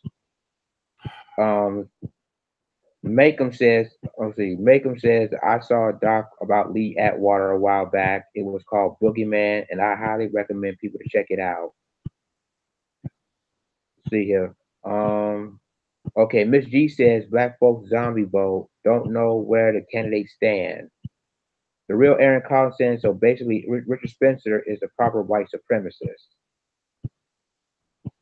Sister B says Lee Atwater was a straight up demon. Littered than Udall says Richard Spencer is as broke as his ideology. Mm-hmm. Hank Swinson says all of this sounds good, but in reality, black folks don't know how to get on and stay on code. Well, I think that we could learn how to do it if it becomes a part of our culture, as it once was. It's got to be something that we do every day. It's got to be like eating your breakfast and brushing your teeth in the morning. You have to live it every day. You got to condition yourself. You got to culturally condition yourself to operate in code. Can you read, let me see, Sister B said the United States government worked with Korea to shut down blacks' hair care industry. They worked laws within the hair, wherein hair could only be purchased via Korea. Control over. Yeah, but that's true. But black people were in control of the hair industry. We were in control. We allowed ourselves to lose control. That's my argument to that. Okay. Yeah, Koreans took it over, but can't nobody take over something unless you just give up on it. I mean, come on.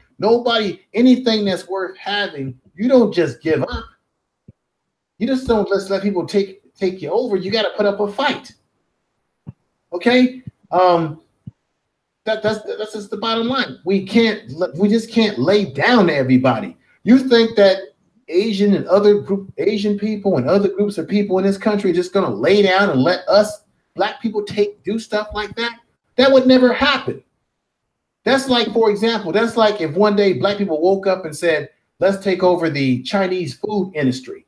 Do you think that people of Asian background are going to take that lying down and saying, oh, okay, let's just let these black folks take over the Chinese food industry from us?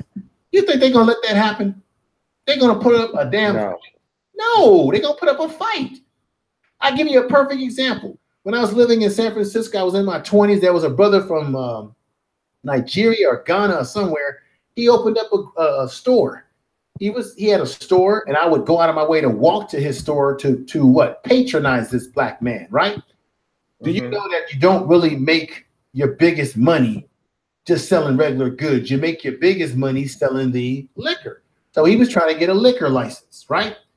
He didn't get his liquor license, Lions. Then you want to know why he didn't get his liquor license? Why? Because all the Middle Eastern Arabs who ran all the damn convenience stores in San Francisco, they all were related to each other. They were cousins and brothers and uncles, and they were related. They went down to City Hall in full force. They said disparaging things about this brother. They lied on him. They did everything to keep him from getting his liquor license. And guess what happened? He did not get his liquor license. And eventually his store ended up having to close because they came together to say, we ain't letting no Negro move in on our industry, move on what we got. If black people were to come together collectively in the hair care industry and say, there ain't no damn way we're going to let these people take it over, what do you think you happen? And then on top of that, we allow these people to move into our neighborhoods and open up businesses. You know how we could shut them down the way they shut us down? If every black person in America refused to give money, go in their stores and buy anything, you would not have an incident where those brothers had to go in that store and jump all over the store owners about how they're treating black women and children and black people who come in there and spend money in their store. You wouldn't have had to have any black men have to do that if we just stopped spending our money with them. What would happen to them? They would have to close down. If we would just identify black people that have businesses selling hair products, even if we have to order it from them online from across the country or within the country, as long as we don't give people our money who don't treat us well with respect, you can put them out of business today, tomorrow, yesterday. Let me move on with this. Let me see. Can you read whatever people are saying in the chat room before I hit this last video? Yes, Bonafide 1970 says, in terms of Korean hair supply thing, they should have as much influence over our hair as we do over theirs. It's ridiculous to do otherwise. Okay, Miss G says that is why we have to be quiet about what we're doing. Brenda Johnson says, make them negative things yield negative results. Demand our links to our vote. Let's see. Okay, Macon says, in this country, the voting bloc that donates the most to any candidate is their mouthpiece. Bonafide, let's see. Okay, okay, Macon says, money is power. This is why lobbyists run all over the elected officials. You can vote and make demands until you turn blue. Money talking. Everyone knows this except most black folks, sadly. Cashmere G says politicians are nothing more than puppets. Hank Swinson said politics is controlled via economics. Macon said, how? Okay, yeah. Macon said, how do you control politicians, or in other words, make them follow through with your agenda demands? That's a good question. It is a good question. How do you make politicians follow through with your demands? Is that the question? Yeah, that's definitely the question. Okay. What is the only thing that politicians recognize? They want to be in office. They want to stay in office. They love being in office. They love what they love. They love their paychecks. You hit them by what they love. One of the things that makes politicians weak is they need money to run their campaigns. They need votes. If you threaten not to support their campaigns, then you can take them down. They are acceptable because they are slaves to the money, which is why they can be lobbied by big corporations, and they need to stay in office. You threaten not to vote for them. You threaten to protest against them. You threaten to expose them for what they are. You get their ass out of office collectively. It takes a collective effort if we're going to go down that route, even though I personally feel that politics in this country is as dead as a bag of old fries. I'm coming to a conclusion more and more that we are in a corrupt system, very corrupt. Let me play this video and let you get some more taste of where this is going. Since the 1957 Civil Rights Act to, among other things, examine matters related to discrimination and denials of equal protection. And because immigration very often implicates matters pertaining to national origin and race, the Commission has conducted several hearings over the years on various aspects of immigration, particularly illegal immigration. In fact, this year we're once again examining the effect of illegal immigration on Black wage and employment levels. And Dr. Borjas talked about the group that is most isolated, most affected by it. And the evidence that we adduced before the Commission shows that among those groups are Black Americans. This year. Let me just stop that right there. Brenda Johnson said to recall people who don't do what you want. She's absolutely right. That's happened here in California. Gray Davis, if you recall, was the governor of California. The reason why Arnold Schwarzenegger was able to get in office is because you had a Republican from Los Angeles who had a lot of money, who put up money to campaign to get Gray Davis out of office. Gray Davis was recalled out of office as governor.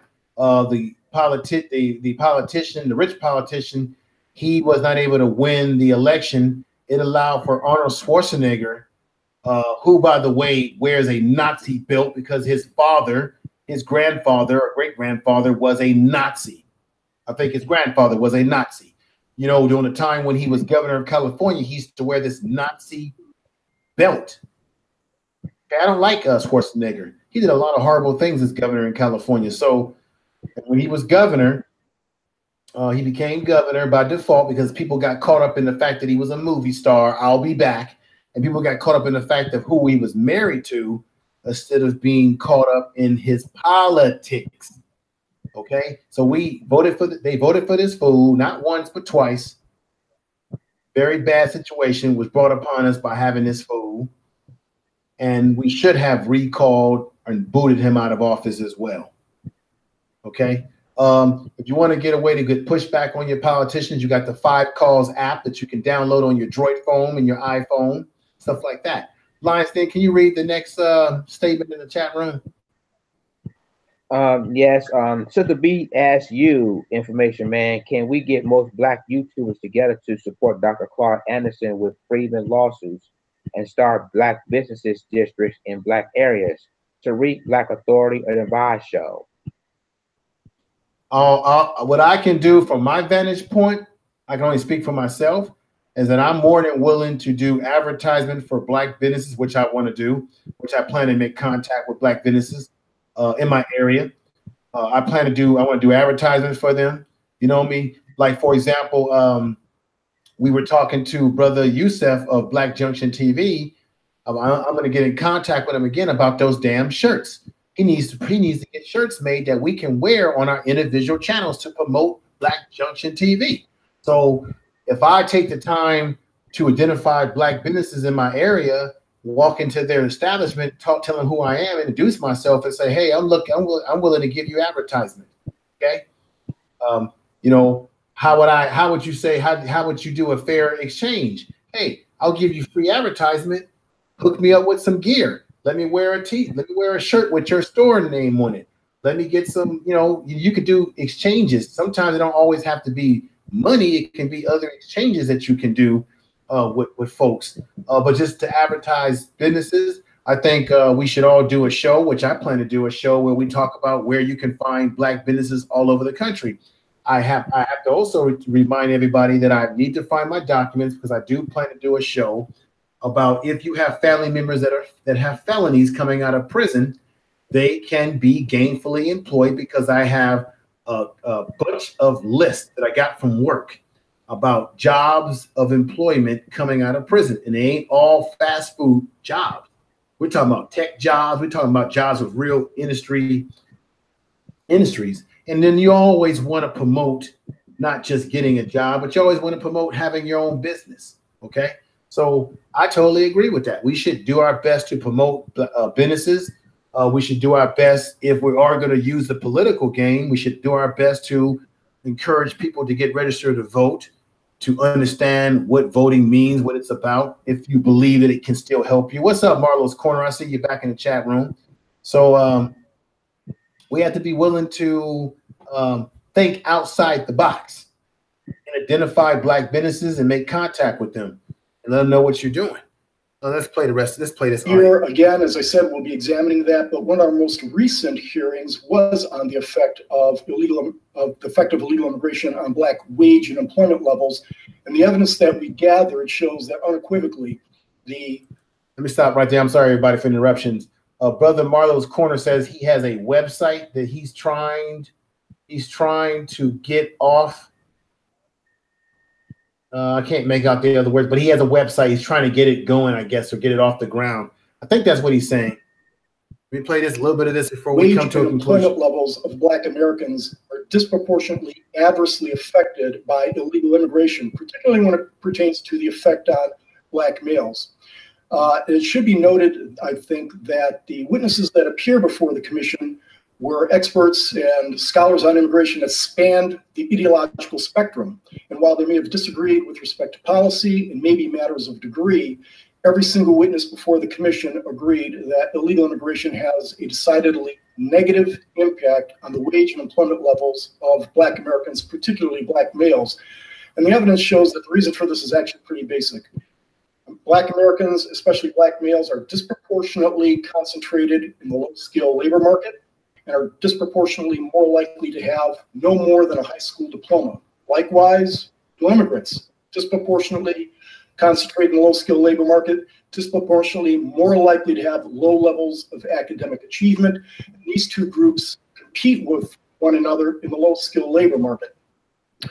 The competition is often most fierce in those industries in which Blacks have traditionally and historically had high concentrations of employment, such as hospitality, service, construction, agriculture, and Blacks very often lose out in this competition to illegal immigrants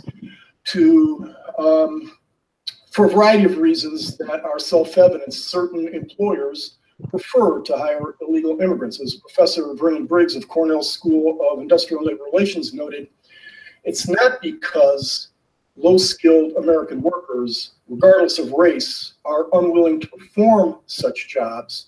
It's that they're unwilling to do such jobs at the cut-rate wages and sometimes substandard working conditions tendered to illegal immigrants, a cohort which is unlikely, highly unlikely, to then go and complain about. So you hear what he just said. I mentioned that earlier. It's not, there's this myth that people are not willing to work in agriculture or in the fields, right? Like personally, I don't want to work in fields, right? And I'm not going to work in a field picking any kind of cotton or vegetables if I'm getting paid $3 an hour, $2 an hour. If people in this country, if you pay them a livable wage, you'd be surprised what people are willing to do if the pay is good. You'd be surprised. I mean, you got people, look, you've got people willing to drive their own car for Uber, put wear and tear on their own personal vehicles that their families have to use, all right? And do damage to their car just because Uber at one time was giving them a good wage, okay? I think Macomb was making some statements in there, lines that I wanted to read what she said and others.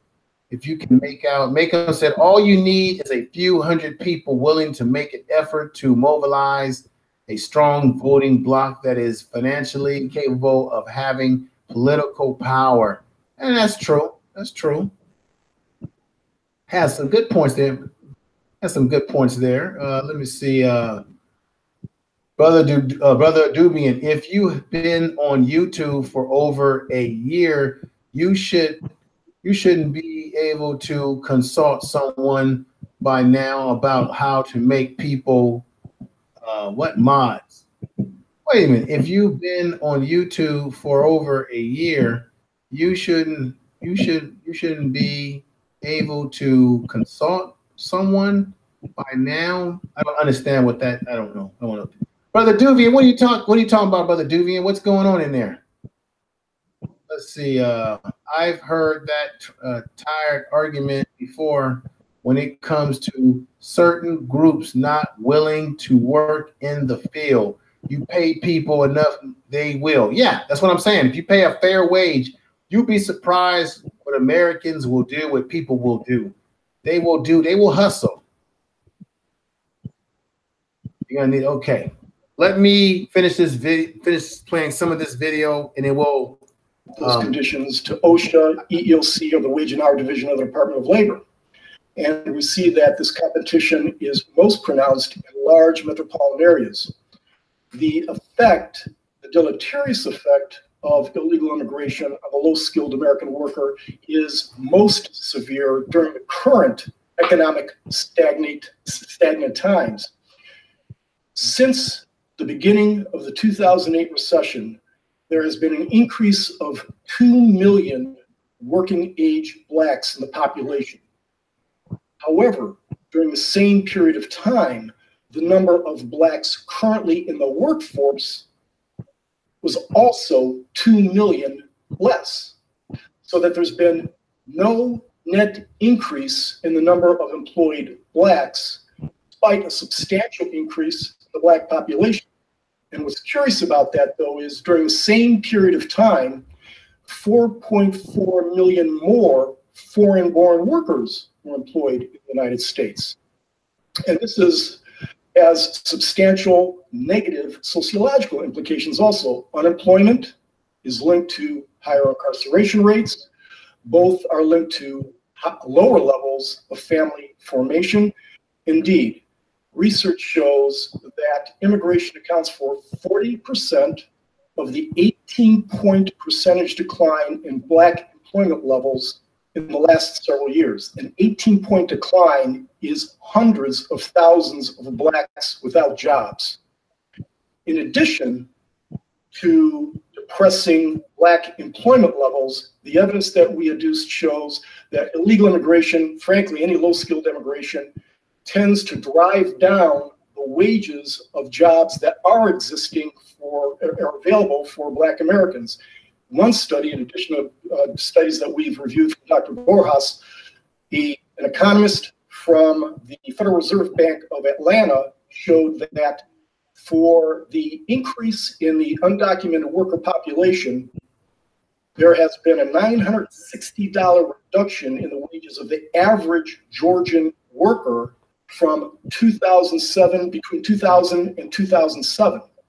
Mr. Chairman, it's respectfully submitted that the massive influx of immigrants, both legal and illegal, has been demonstrably bad for the employment prospects of low-skilled Americans generally, black Americans particularly, especially black males. And continued failure to address this issue is not without profound and substantial cost to the average American worker. Thank you, Mr. Chairman. The U.S. Commission on Civil Rights was established pursuant to 1950.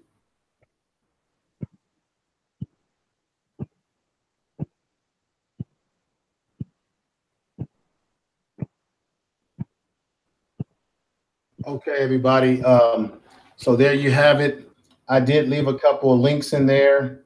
I believe Brenda Johnson wanted to come on the panel and say a few words about this issue. Sister, you're always welcome. If you want to come aboard, go right ahead before we put a crescendo on tonight. Come on in and speak your peace, speak your love, speak your wisdom. Bless us with your thoughts. We got a brother named Reggie Sanders that just came in. He says illegal immigration or what? Reparation. Welcome, brother Reggie Sanders, and make sure you subscribe to the channel and hit the bell for notification as well, brother. Welcome. Marlo's Corner says Hope was out of the never trying to disrespect family. I don't understand what that statement is. I hope I wasn't out of the line, never out of line, never trying to disrespect family. Well, what did you say, Marlo's Corner? I don't get it. What's going on in that chat room, Lions Den? Out of line, never. I think Brenda's in the chat room info. Yeah, she's on the panel. But I'm trying to figure out. Marlo's Corner was saying something about he didn't want to disrespect. Well, I know you're respectful, brother, or Marlo's Corner.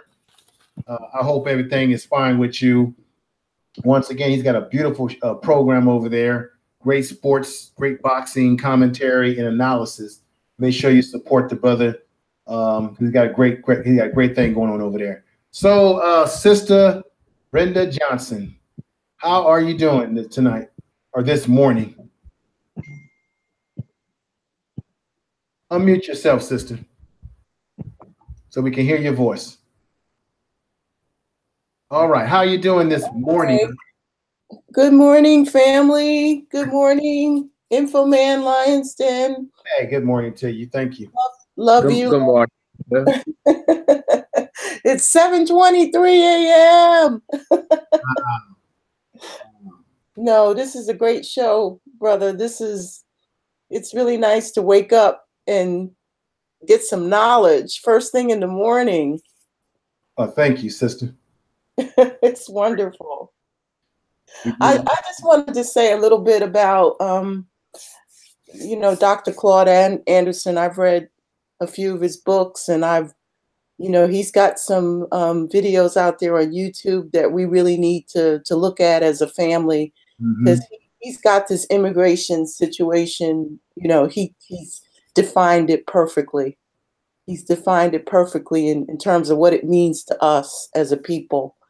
And then I also noticed there were some other comments about voting, and he's got his idea about block voting is, you know, the more than 13% of population that we are in in America, if we voted as a block and made demands along with those votes, that would be very powerful. Because we are, you know, we don't have, you know, the numbers to really, well, actually, we do have the numbers. Look what happened in Alabama and stuff. But the problem is we're leaving out the second factor of this, which is have demands to go along with our vote. You don't get our vote for free. Nothing is for free. If you want the Black vote, you got to pay for it. And you got to pay for it by giving us A, B, C, D, E. We need to list those demands. And if you don't give it to us, we vote your ass out. Exactly. And we that's get somebody else. why a lot of Black folks were adopting the sort of spirit about Obama, saying, well, I wasn't expecting much from him. And the reality is we should not vote for people and then at the same time turn around and say, well, I'm not expecting much. If we're going to vote, then I expect every damn thing. You hear what I'm saying? I want everything that's due me and due my people if we're voting for you in a high numbers. But, you know, with Obama, first of all, we didn't ask him for anything. We didn't have an agenda, sister. There wasn't, I don't think we had let me just correct myself. Our so-called Black leadership, and I say so-called, because that all they are is that in name, but not in action. Our so-called Black leadership never presented a strategy or a agenda to Obama. There was no agenda. Let's just be honest here. We just had to be honest. A lot of us feel some kind of way about the gay community getting what they want. Some of us feel some kind of way about the Hispanic community getting what they wanted from Obama with the whole DACA situation. But the fact of the matter is they got what they wanted because they, A, had an agenda. B, they made demands of him. They put pressure on him socially in the media. They made demands. And where were the demands coming from our community? We heard a lot of gossip and a lot of moaning about, hey, well, he's not doing anything for us, but where was the strategy? Where was the strategies to execute the pressure on him to get what we wanted? Yeah, we were just happy to see somebody that looked like us. Exactly. And that was it.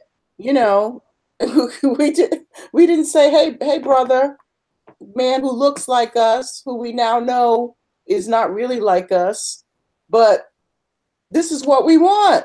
And then the second term, you know, I'm sitting over here where I am in England, and I'm like, come on now, second term Obama, it's time for you to turn up the heat now because you have nothing to lose. And he did even less in his second term. It was just like, oh my Lord, you know, you put the weakest ass Supreme Court nominee up there ever, and then you know the Republicans go and steal it.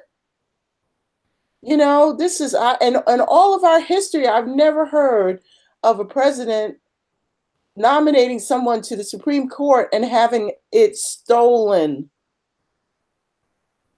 This happened with Obama because it was weak.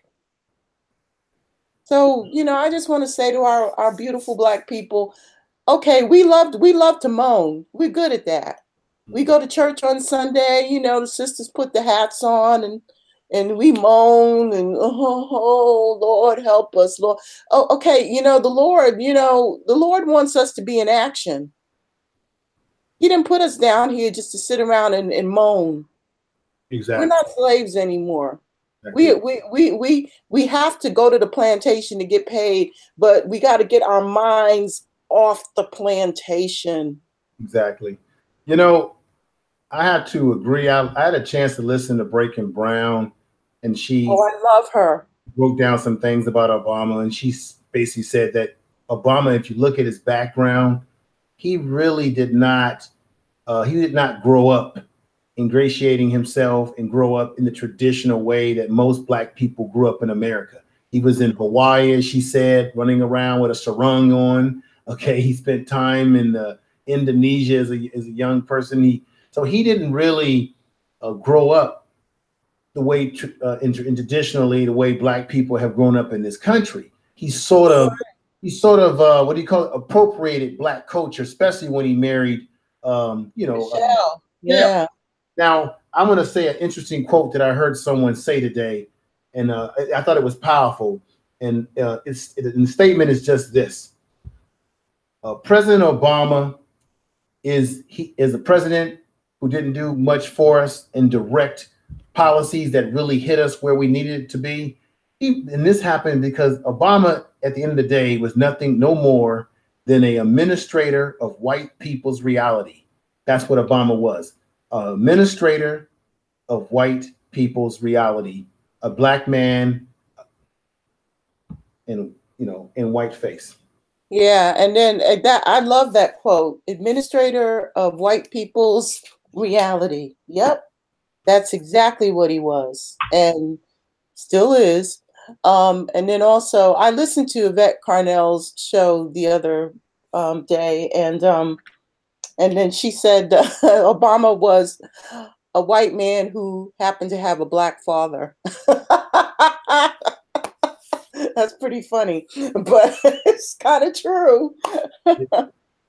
Well, right now, you can see how he's viewed right now because he's been out of office for a while now, and everybody was making this big deal over the fact that Obama was going to he got a Netflix deal. And I just thought that was sort of like, okay, this brother was president for 8 years. And most of these presidents, when they get out, they end up making a lot of money and doing speeches around the country. I mean, look at what Hillary did. She made out like a bandit with the money that she made. She made millions. Yeah. And so, but the best that Obama could do was Netflix. Well, they were making, I think it was last year, they were pissed off because he was charging $400,000 for a speech. I read this in the New York Times, and I was like, and I wrote a comment. I said, excuse me, $400,000?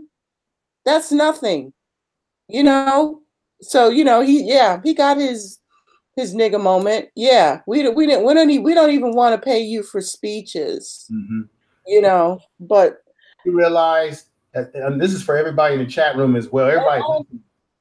And I want to say one more thing before the thought goes out of my head. I'm sorry, Info Man. I didn't mean to interrupt. But go right ahead. But why in the hell is he on Netflix after what they did to Monique? And they also, and then we're finding out. See, you know what? I did a video about Monique. Check that out too. Monique was making some real truth, and folks ridiculed her, especially in the Black community. Okay. And now it's coming out that there's somebody else in the Netflix organization who engaged in racial racism. Lions, then is the executive or something of Netflix? Who was it that was engaging in some of this racial stuff? He was the executive vice president of Netflix at the time. Exactly. And so you got to ask yourself, a lot of stuff that Monique was saying was true. So Obama is just he's trying to make money. He's got a lifestyle he has to maintain. He's got daughters that are, they're in school. He's got that $4 million house that he got to pay the note on. Yeah, and his daughters are running around. Well, $7 million. Okay. Daughters are running around, trying to date, Vanilla Ice. You know what I mean? That's what I mean, folks speaking code. They're going around dating Vanilla Ice. And then in Obama, he's got to put them in a lifestyle, that they need to be in. But this is the problem sister, that I have is that you were right. Black people, we were too much caught up in celebration of Obama. And I'm guilty of it myself. Oh, yeah, we all were happy. And while we're getting caught up in celebration, we're forgetting that we're being hurt. As I stated tonight, we're being hurt in the job market.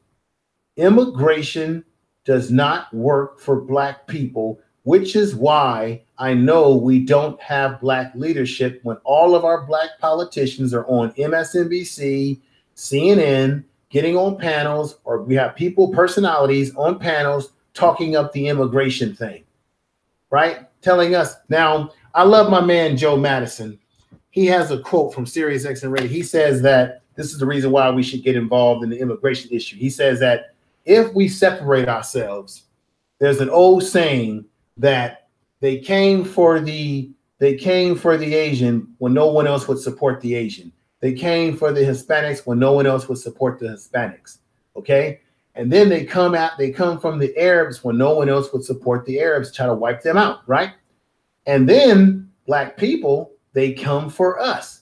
And now there's nobody around to stand up to support us when they come for us because we did not support other people. So the philosophy that he's saying is that by us not supporting other groups, that eventually when they go after other groups, such as trying to deport Mexicans and people from Central America, and of course the Haitians are over there in limbo right now, that eventually if we don't get involved in helping these other groups out, there will be no one around to help us when they come after us.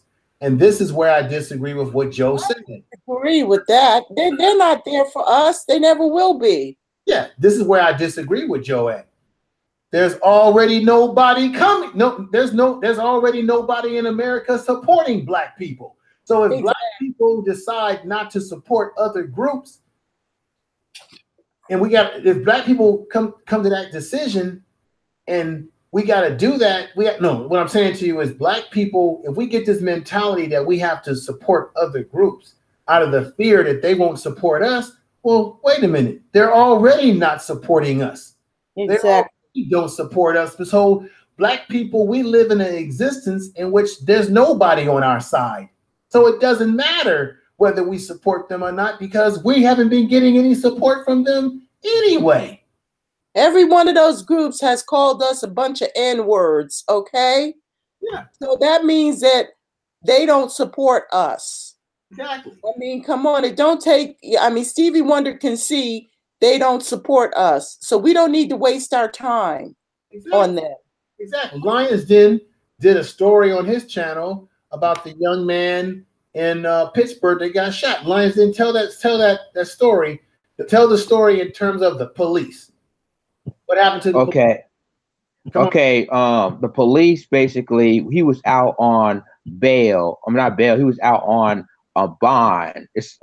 And basically the judge offered him that bond. He was released. And unfortunately, any judge, any prosecuting defense attorney even said they never heard anything. Any criminal would never have a bond to release the same night. He was booked that night, and then the same night they released him on a bond. So it never happened before. Well, Lions Den, I don't care. This is the bottom line, brother. 1, we should never say things like it never happened before. 2, he's got the color for the protection. Okay, complexion for the protection, baby.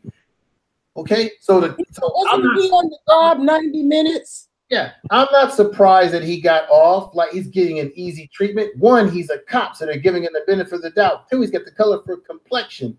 The point of me bringing this up and asking you to bring this up, Lions Den, tonight is because where are these immigrant groups to come out with their press conferences and denounce what has happened to this young man and a decision by the police department of Pittsburgh?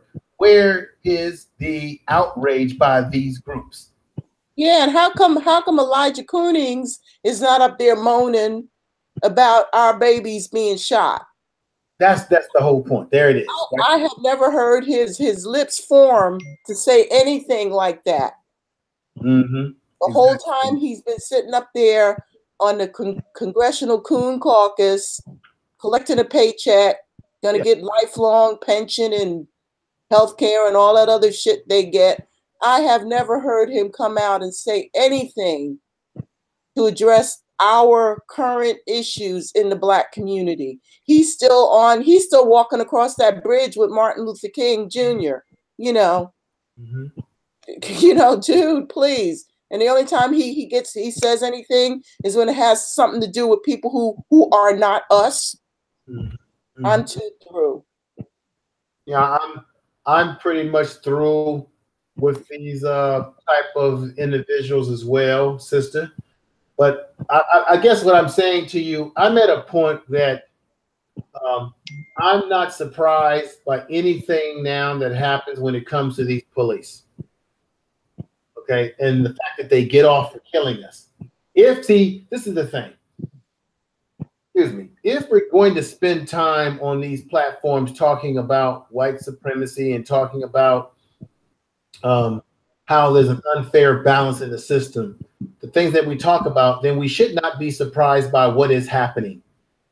Okay? We should not be surprised by what is happening, and it should be the wake-up call. I think real Aaron Collins said himself that Trump is a symbol that Black people should use as the rotting rod, you know, the lightning rod to get us to get up off our ass and realize that we have no friends, that we only have ourselves, and we've got to do something to help each other.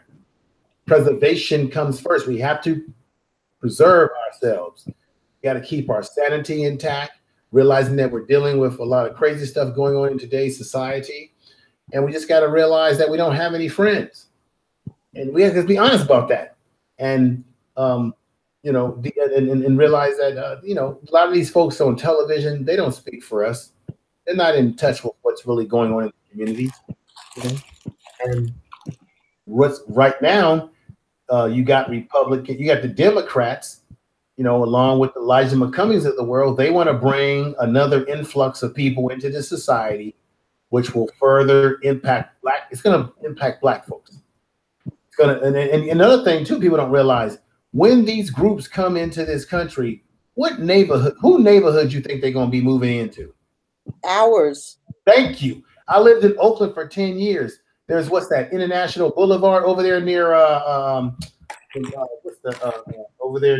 Fruitville area, where Oscar Grant was killed by the BART police in Oakland. That's an area that's heavily laden with people of the Hispanic population or Latino population, okay? That was an area that Black people lived in, and they just basically took it over. So we're going to move into our neighborhoods, and then when they move into our neighborhoods, they're going to become there's going to be friction, there's going to be tension, because they're here to compete with us, like Dr. Cloud Anderson said. They're not here to be our friend and hold our hand and sing Kumbaya. And a lot of times Black people we can be so foolish. A lot of times we'll think because other ethnic groups like to sing our music and like to dance our dance, right? We think that, oh, they're down with us. That doesn't mean anything because someone wants to appropriate something in your culture. That doesn't mean that they're 100% down with you, but we get caught up into that. So, you know, we get caught up in image and stuff. Oh, that guy's down with us because, you know, he likes to rap music. That means nothing, you know? So I want to thank you for your comments tonight, man. It's woo. Well, I just want us to get busy. And then I also, Jedi put a really good video out on Black Junction talking about the shooting of that young man. And the thing is, you know, these peaceful protests, they're not doing anything. Now, first of all, protest means, and I'm not saying we should be killing people, but a protest is supposed to make people uncomfortable. Yes. It's supposed to stop something from happening so that, you know, stop traffic, stop something, make people uncomfortable. But when we walk around and protest in a little area that they allow us to protest in, and we're talking amongst ourselves, that is not effective. Mm-hmm. And also the people in the community, whenever a police officer kills a black person or harms a black person, we need to be at the goddamn station. That's where the hell we need to protest. True. Not in the parking lot of a Walmart when they close down and shit. We need to be at the police station. We need to be in their face saying, this is not acceptable. The reason why it happens again and again and again is because there is no consequences. They know they can shoot us and beat us all they want, and we will not do a thing. I remember when I was little, when we used to have the riots in the summer, where we tore up, unfortunately, our neighborhood, but where else could we go? You know, we didn't have cars. But anyway, but the thing is, the white folks were scared of us. They're not even scared of us now. Well, why would they be, though? I mean, we're spending a lot of time harming each other, whether it be psychological, we harm each other through our words, through our anger towards, we turn, what it is that we turn what happens is we're really angry at the system that we're in. We're really angry at people that are trying to oppress us. But what happens is with anger is that anger is nothing but depression turning in against itself. So our anger, we start to turn our anger on our what? Family members. You know, we're quick to be snappy with our family members, people that are closest to us. And that's just a form of, we're angry at a lot of things in the world, and we don't have a way to vent it out properly. And it comes out in another form that is harmful to our people. And I think that another thing I must be honest with you about, that as Black people, I don't think we really have addressed, and I may do a program about this, I don't think we really have addressed our mental health issues. That's right, I'm saying it. We do have some mental health issues. You cannot live in this world, go through what we have gone through as a people, and not have some mental health issues. Mental health comes in many different packages. If you have stress, if you have depression, if you're dealing with racism that's irritating you, you have hypertension. That's one reason why a lot of Black folks have hypertension along with a poor diet, is because we're also trying to make it and navigate through this very racial, polarizing world. Let me read something from Brother. All right. Yeah, Dr. Rick Wallace. Mm-hmm. Yep. Let me read something from Brother P Media. He said, to African Black Americans should go to $2.1 trillion spending power would turn any African nation into an instant superpower. Let me saying about our $2.1 billion spending power. I would say to you, brother, look at the numbers again. Even though it appears that Black people have all this spending power, we don't really have generational wealth. Just because we can spend money on Nike shoes and products and be consumers, yeah, we can buy these products, because a lot of times Black people, we have a mentality where we beg for what we need, but we're willing to spend the money for what we want. Okay, so even with that spending power, why is it that Black people still have some conditions that we live in? If we got, where is that spending power going? Because last time I checked, we're putting the money and giving it back to people who don't look like us, for the most part, don't like us, but they'll take our dollar. When you go into a store, and I know I've done this myself over the years, you know, as a young man, when you go into the stores that are operated and owned by Middle Easterns, and you think that they like you when you go in there and buy a bag of chips? They don't like you, but they'll take your money. Why can't Black people have that kind of mentality? Okay, I'll take your money. I don't like you, but I'll take that money and keep you patronizing my business. See, exactly, and consumerism is going to get us. It's not getting us anywhere, which is why we don't have anything, because we have our ideology is based in consumerism, because we're too caught up in flash, the latest clothes, the latest gadget, the latest whatever. That's why we train our kids A lot of times, you know, think about it. If you're a black male, you grow up and you're being trained and groomed to be an athlete. White men train their sons to be lawyers, doctors, captain of industry, while we're spending all our time trying to get our sons and daughters into school on a scholarship, playing basketball or some football or something, so we can get our bodies and our brains all busted up. Okay. Yeah. We are spending, if we were to spend as much time as we do with our kids on the field, with them academically and gearing them towards positions of power economically, we would be a hell of a lot better off if we were pushing that type of narrative instead of sending our kids to these universities with this hoop dream and this football dream to make this university is going to make a lot of money off of our child.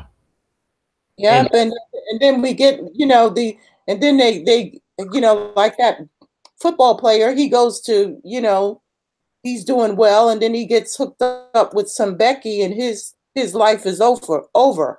You know, we need to educate our children.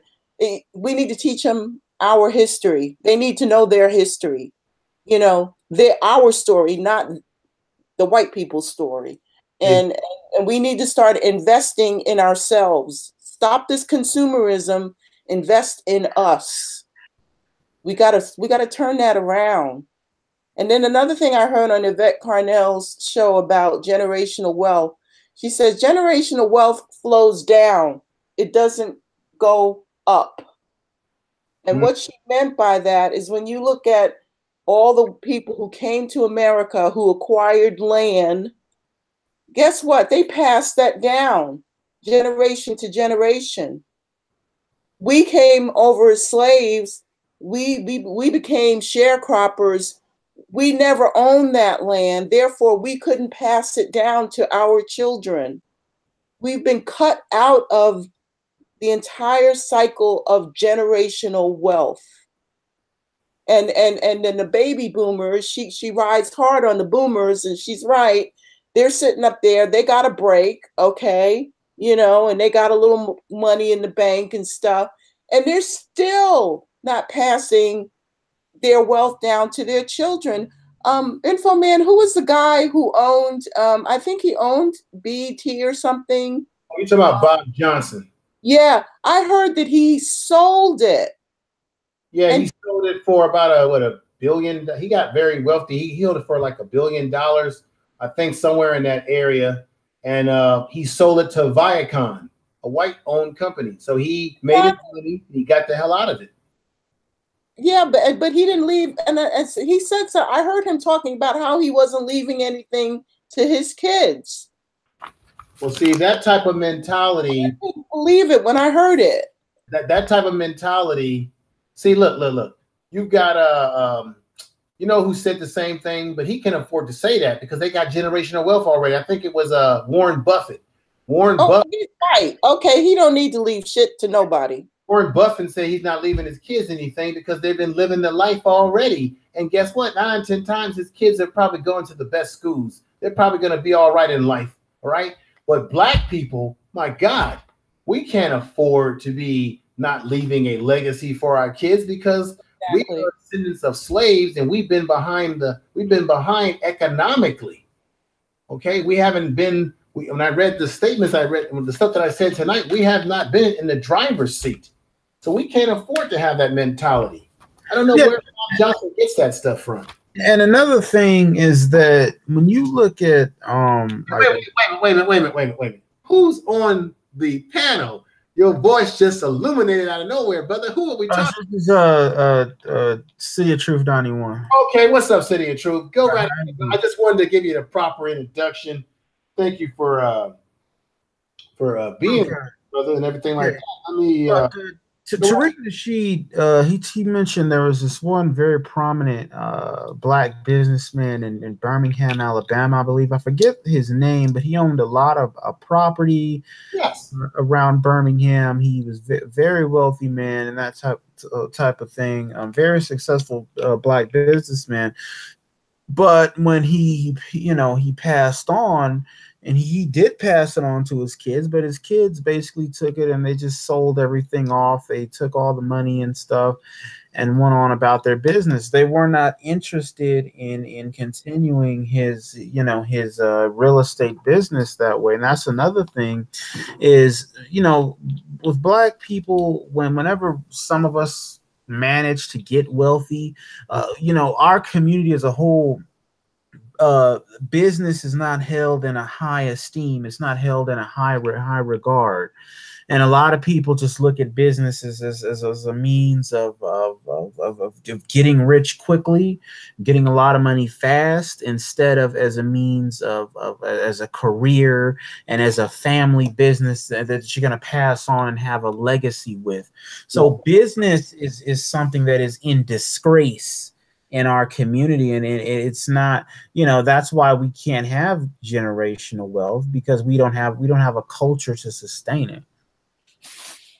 But there's always has to be an origins of why. When I was talking tonight about the fact that Black people disproportionately have been scattered about all these different states in the South, the majority of us lived in the southern areas of this country due to the phenomenon of the system of chattel slavery. And a lot of Black people, when they came out of slavery into Reconstruction, a lot of Black people that were once slaves on these plantations became sharecroppers, and therefore caused more economic lack of economic backwards for them, because a lot of times they were sharing land, and they were given seed money by the same individuals that would be called their slave master, which caused them to be indebted to the land like a slave and to never be able to build generational wealth. So at some point in time, that also held us back. And I was listening to a brother that goes by the name of Pharaoh says that. And he said that we have to watch it when we start saying, well, when Black people were segregated, we were just living real good. He said that just because you might have had a few Black shop owners here and there, when it came to us coming out of segregation into integration, the question is, what did we really have to stay segregated in?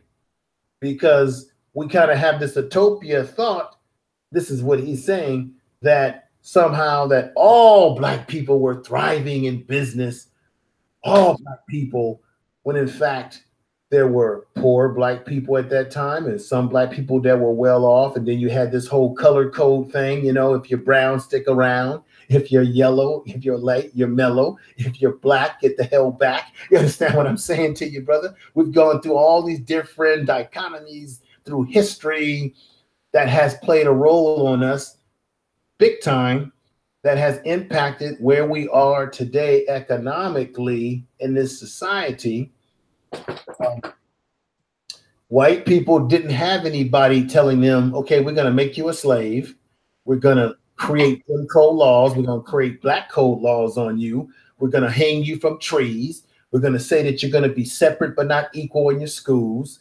We're going to bust you and have you go to schools where we're going to make sure that you're not educated. Our education is relative to what you learn. You know, you can learn things yourself. No other group in this country has gone through that type of trial and tribulation and is able to say, hey, we came out successfully. We always look at the Chinese and other groups, but those folks didn't come over here with their clothes off, okay? They didn't come over here packed in ships like sardines. So their ability to be economically mobile, you cannot compare it to Black people, because they came over here with their culture and their language intact and so on and so forth. You got a Chinatown, but you got no Black town. And when Dr. Claude Anderson was trying to build a Black town in Detroit, they laughed at him, they honked at him and said, he's a fool. What is he talking about? This was Black folks that did this to him. Black politicians, the Miss Black leadership class that we got today.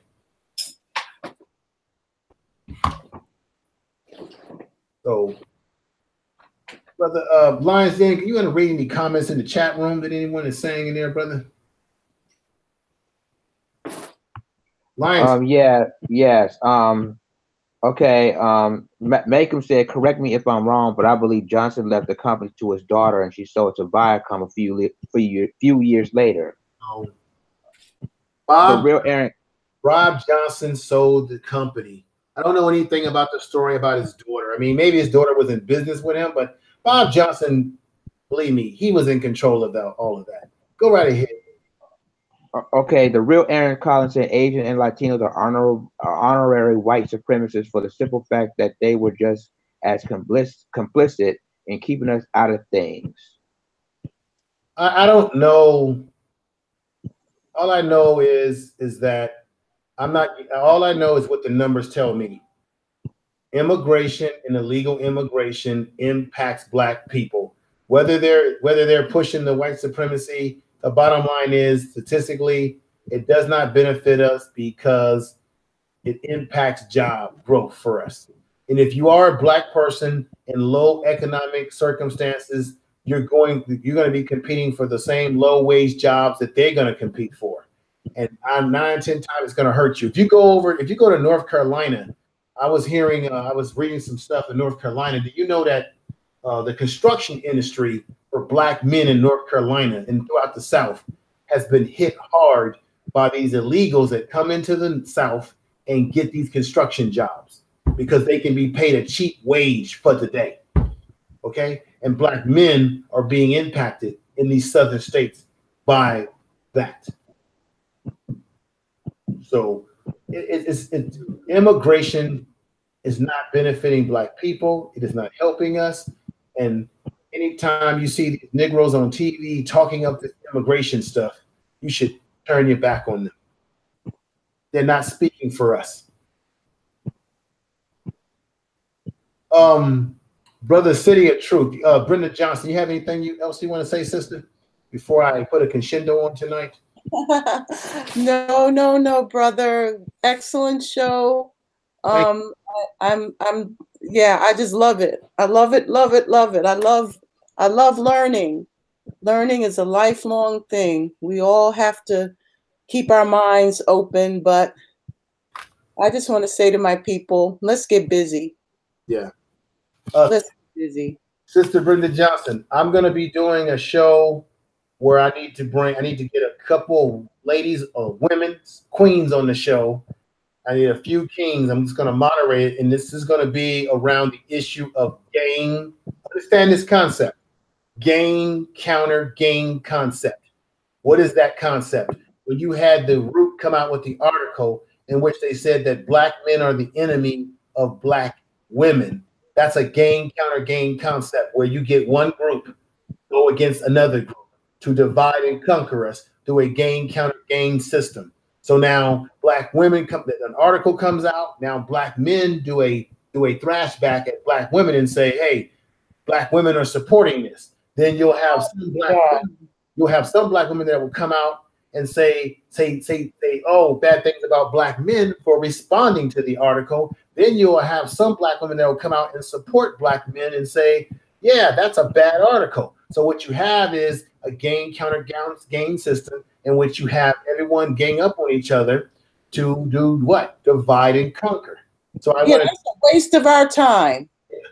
So I want to definitely do a program about the issue. Are we falling for this system in which we divide and conquer between each other? And I think that this Midtown, I had a conversation with O'Shea Jackson on my man Search for Huru show. We were talking about a topic. I debated him. I held my own. And I said, and then O'Shea Jackson, his philosophy is that we need to be about men. Men need to get themselves together. We need to focus on men because women, from his point of view, already have options that support with their thoughts and how they feel, whether it be the Essence magazines, various publications that support women's issues.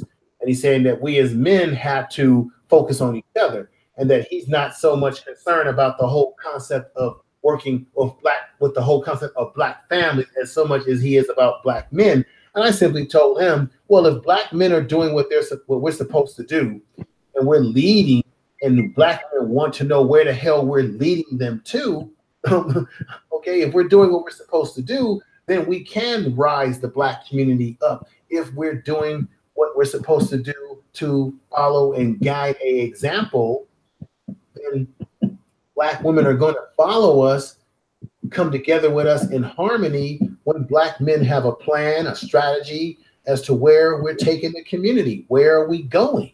No woman's gonna get involved with a man, give herself to a man who has no direction of where we're going, no objective, no goals and strategies. We can't operate like that.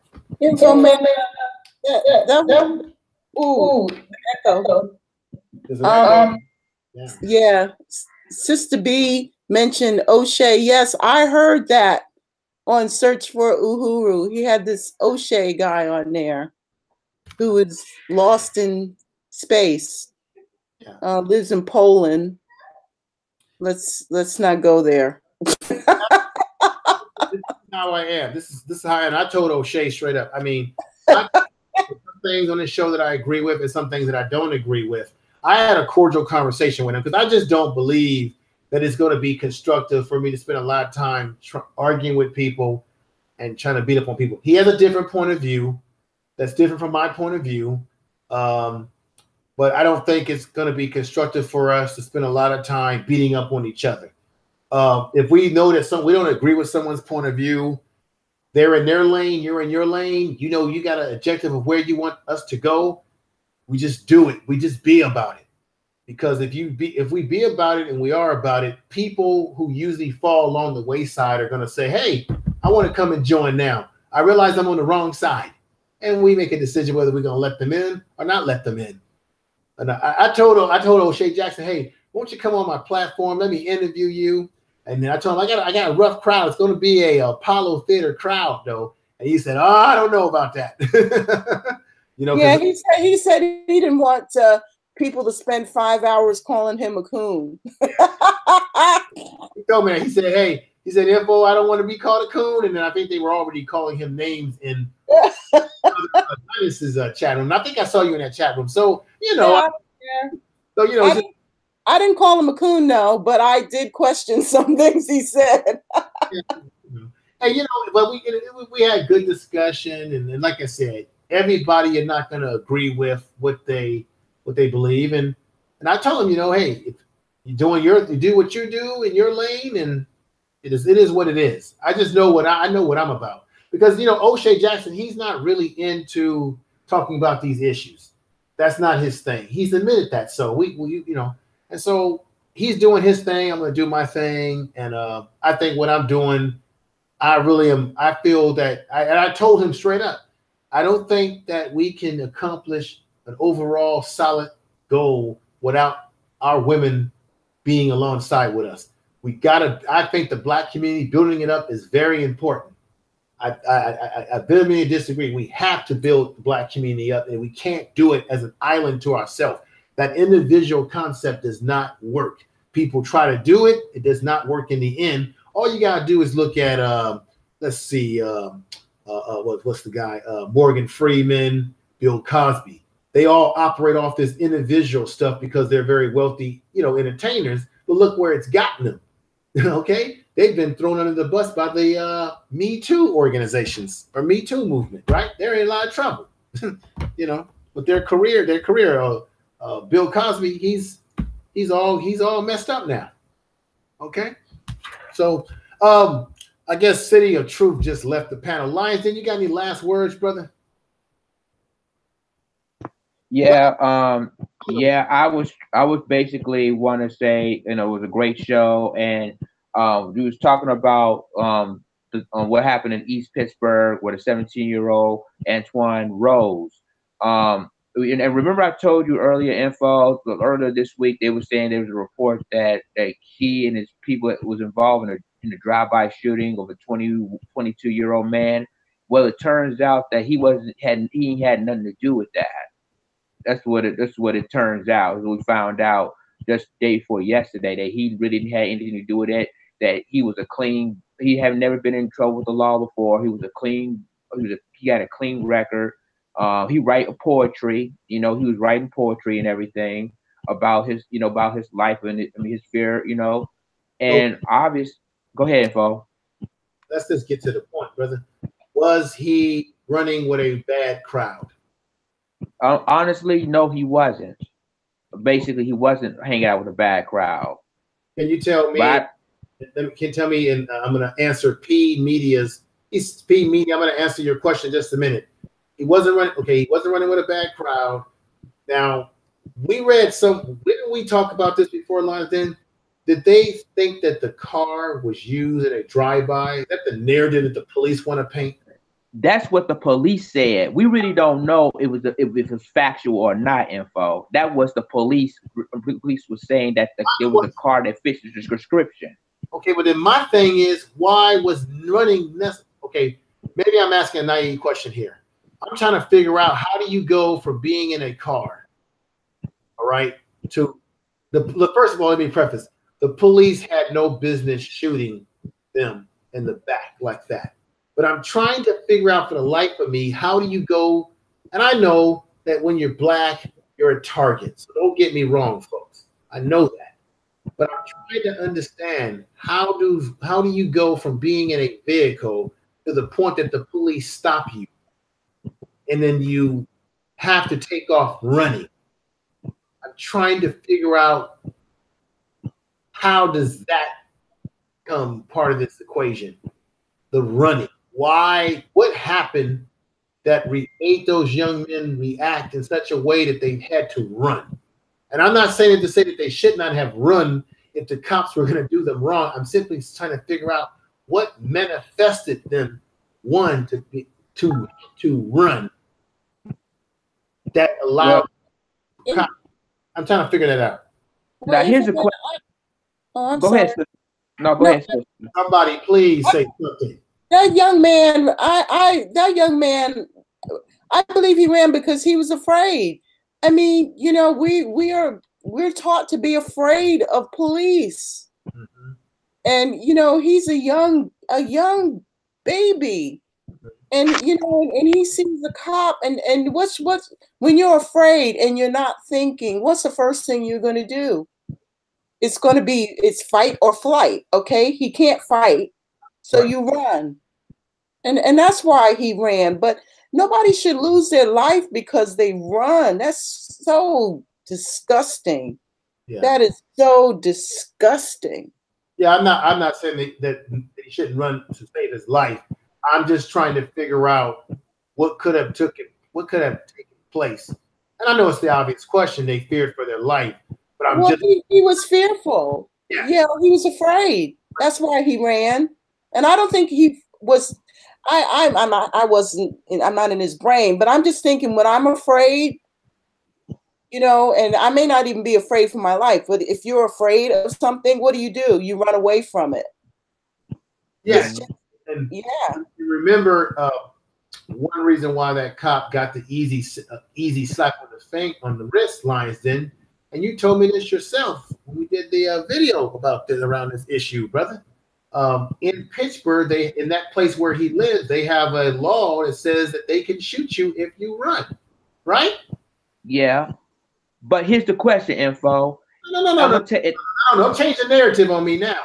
The question I'm saying is that when you talk about the cop and how he got an easy little slap on the hand to be able to go home, the question is, if they have such a law in that country, in that state, that says that police can shoot, then not only does he have the complexion for the protection plus the benefit of not being a cop, but now he's got the law in his hand, which is probably why they felt very comfortable to shoot those young men like that, because they knew that, hey, I can shoot him and get away with it because the law is on our side. See, we can shoot people in the back because the law in Pittsburgh says that's what we can do. And then if you couple that with people who join the police department who have that white supremacist mentality, or white supremacists have infiltrated the police department, well, it's exactly what they want. I want to be able to take your life legally and get away with it. That's what I'm saying, brother. And that cop also had a terrible I read somewhere, I wish I still had the article, but that cop had been moved around from one police force to the other and had a terrible, terrible record. So this guy has been doing low down shit like this for years. Yeah, that's the point. Then on top of that, if if these boys were guilty, why would they let the driver, or the 20-year-old driver, go? If they really was guilty of doing something, you see what I'm saying? If they was really guilty, and then the guns they found in the car, why did the police have the ballistics of the gun that matches if there was a drive-by shooting? Why they even matches the ballistics of that gun to the previous drive-by shooting as the police reportedly they did? See, they never told me any pieces of this investigation. I'm just saying. That's the reason. That's the reason why a lot of times when these incidents happen, Lions Den, we've talked about this before. True Royal Family talked about this too.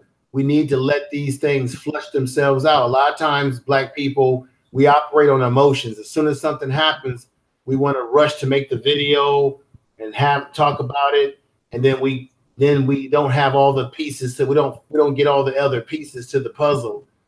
I kind of, that's why I didn't want to. That's why like the issues around like what happened today with the shooting and stuff.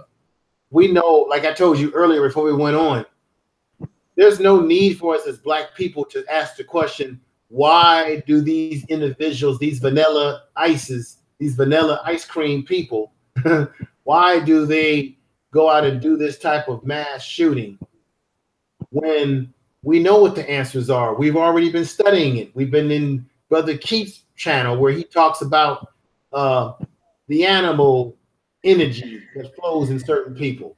We're dealing with this mentality. We should not at this point be surprised by what they are doing when they're operating off of that sort of mentality. You see? Mm-hmm. When you hear the mass shooting and you say, oh my God, here's another one. Well, when you know what we're dealing with, who we're dealing with, none of this should surprise you. I'm not saying it's right. I don't think it should be happening by all means, but I kind of come to a conclusion that I understand why it's happening when you understand what we're dealing with. You see? And the individual people and their character and their background through history. And I was just reading in the chat room that I was on Lisa's chat the other day. She talked about being on code. So, you know, one of the codes she said to use in your videos is, instead of saying white supremacist, just say WS. You know, because they flag your videos. So I just saw somebody mention that. So anyway. Vanilla ice or whatever you want to use. And I'm going to say that again. We need to start doing that because I think everybody should look at YouTube guidelines again. And let's say, for example, Lisa, True Royal Family, everybody's channels, they already have in their mind that they want to get rid of you. They just need you to say the buzzwords to get rid of you. So when you say the buzzwords that fit their so-called hate speech policies, you just given them the ammunition to now mess with your channel. Not that they don't mess with our channels, but you give them even more ammunition to cut loose your channel because you've now said the buzzwords that they're waiting to hear you say. So we need to be more aware of these buzzwords that we say, and especially when you're on a person's channel, because as soon as that person loses his channel, what is everybody going to do? Oh, I'm sorry that such and such lost their channel. That's a bad thing. Oh, I'm so sorry about it. Next thing you know, you're on to someone else's channel, and that person who lost their channel becomes forgotten. As you're just saying to yourself, I'm sorry they lost their channel. It's a terrible thing. See, the enemy is against us. Oh, well, what time is Tariq or she coming on? What time is True Royal Family having her next live stream? That info man was good as long as he was good as he lasts. Too bad what happened to him. What time does True Royal Family come on in, Lisa? Okay. Yeah. I'm just being honest with folks tonight. Yeah, you're right. And Lisa, you heard that Lisa took him to court and won. She had, but see, sister, isn't it a shame? Yeah. That she had to even do that when what she was talking about was an opioid problem that's affecting you know who. Yep. Okay. Yep. You know, I'm just gonna leave it at that. I mean, it's just, it is what it is. Everybody in the chat room, you understand what I'm saying, folks, right? Yeah, everybody in the chat room, you understand where I'm coming from. We've got to protect each other if we want to keep doing this. Because we don't know really how long it's going to take Yusef to really get off the ground what he told us he wants to do, right? So while we preserving ourselves for their live stream, let's be cognitive that we don't want to lose anybody's channels. Let's speak in code, folks. Very important. Now, Brother P Media, I wanted to ask your question that you had up here, but so much time has gone by. I didn't get a chance to answer your question. So, Lions, do you have any last words, brother? We're going to end this stream. I'm going to prepare myself to get some rest for you know, the plantation tomorrow. Oh yeah, I'd like to thank the panel. This was a great show, great topics. We learned a lot about our history, and you know, and I'm glad you revised the history info because some of the stuff I didn't know about. Yeah, but I didn't mean to be. I know I came off a little harsh with you tonight, brother. The only reason why I come off like that is because we got to learn. We got to learn this stuff. We got to study this stuff. So it wasn't personal. It was just that we got to learn this stuff, man. We got to read books. We got to study. We just got to learn. I'm still learning too. You know what I mean? You know, when I go on Brother Keith's show, you know, he gets on me too, you know, and say, no, Info Man, it's this.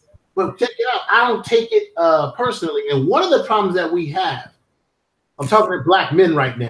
One of the problems we have as black men, if we did not grow up with a father in our life, is we have a hard time submitting to the authority of another black man, whether it be a black teacher, a black whatever. When it comes to a black man in any sense of authority who's trying to teach you something, we start acting some kind of way about it. We get caught up in our feelings, right? Oh, he talked to me like that. I don't like the way he talked, because we're not used to black men being in authority and talking to us in authority. We're used to white people being in authority over us. We're used to them talking to us a certain way and saying, okay, bossa, you know, I don't want to lose my job, so okay, bossa, you know, yeah. Info, I'm sorry to interrupt you, but the real Aaron Collins want to come in real quick if we have the time. Okay, he can come on in. Let me put another link in the chat room. And brother Aaron Collins, when you come in, brother, mute yourself. We don't want because I know, brother, you be outside and stuff, and it be sounding like we like in another planet somewhere. Like we on planet Moon on Mars or something. So make sure you get the sounds right, brother. Are you outside tonight or at home, brother? I just dropped it in there. Yeah, I'm gonna let them have some words before we put an end to this tonight. Come on in, brother. Hey, who's this person here? RH, never call a white man. What's up, RH? Have you subscribed to the channel, brother? Press one if you subscribe. And MSG, make sure you subscribe. And if you can, folks, if you haven't hit the likes tonight, definitely hit the likes and definitely share this in your social media. We're trying to grow. We're trying to grow this here. Where's real Aaron Collins at? Where are you, brother? Come on in. Does somebody Okay. The real Aaron Collins said send the link to his email. Oh, I know what I gotta send it to. I know what I gotta do. I know how to. I'm gonna send it to him right off of my. And Miss Johnson, you just said something, sister. What did you say? Who is Renoir Monet? Does anybody recognize that person? Wow, I don't even see that in my chat. It's in the chat, yeah. Okay, I did saw her before, earlier, but I didn't even know who that person was. Well, I guess they she's just new. said what? So what does CX code stand for? Because Well, I made a comment about. I've seen written. I've seen this person before. That they've been in my chat before. Hey, can Okay. you explain what CR code is? We don't know what you mean by that. Just give us a little breakdown what that is, okay? Let us know what that means with the CX code. Yeah. Let me try to bring this brother in very quickly here, and hopefully this will work.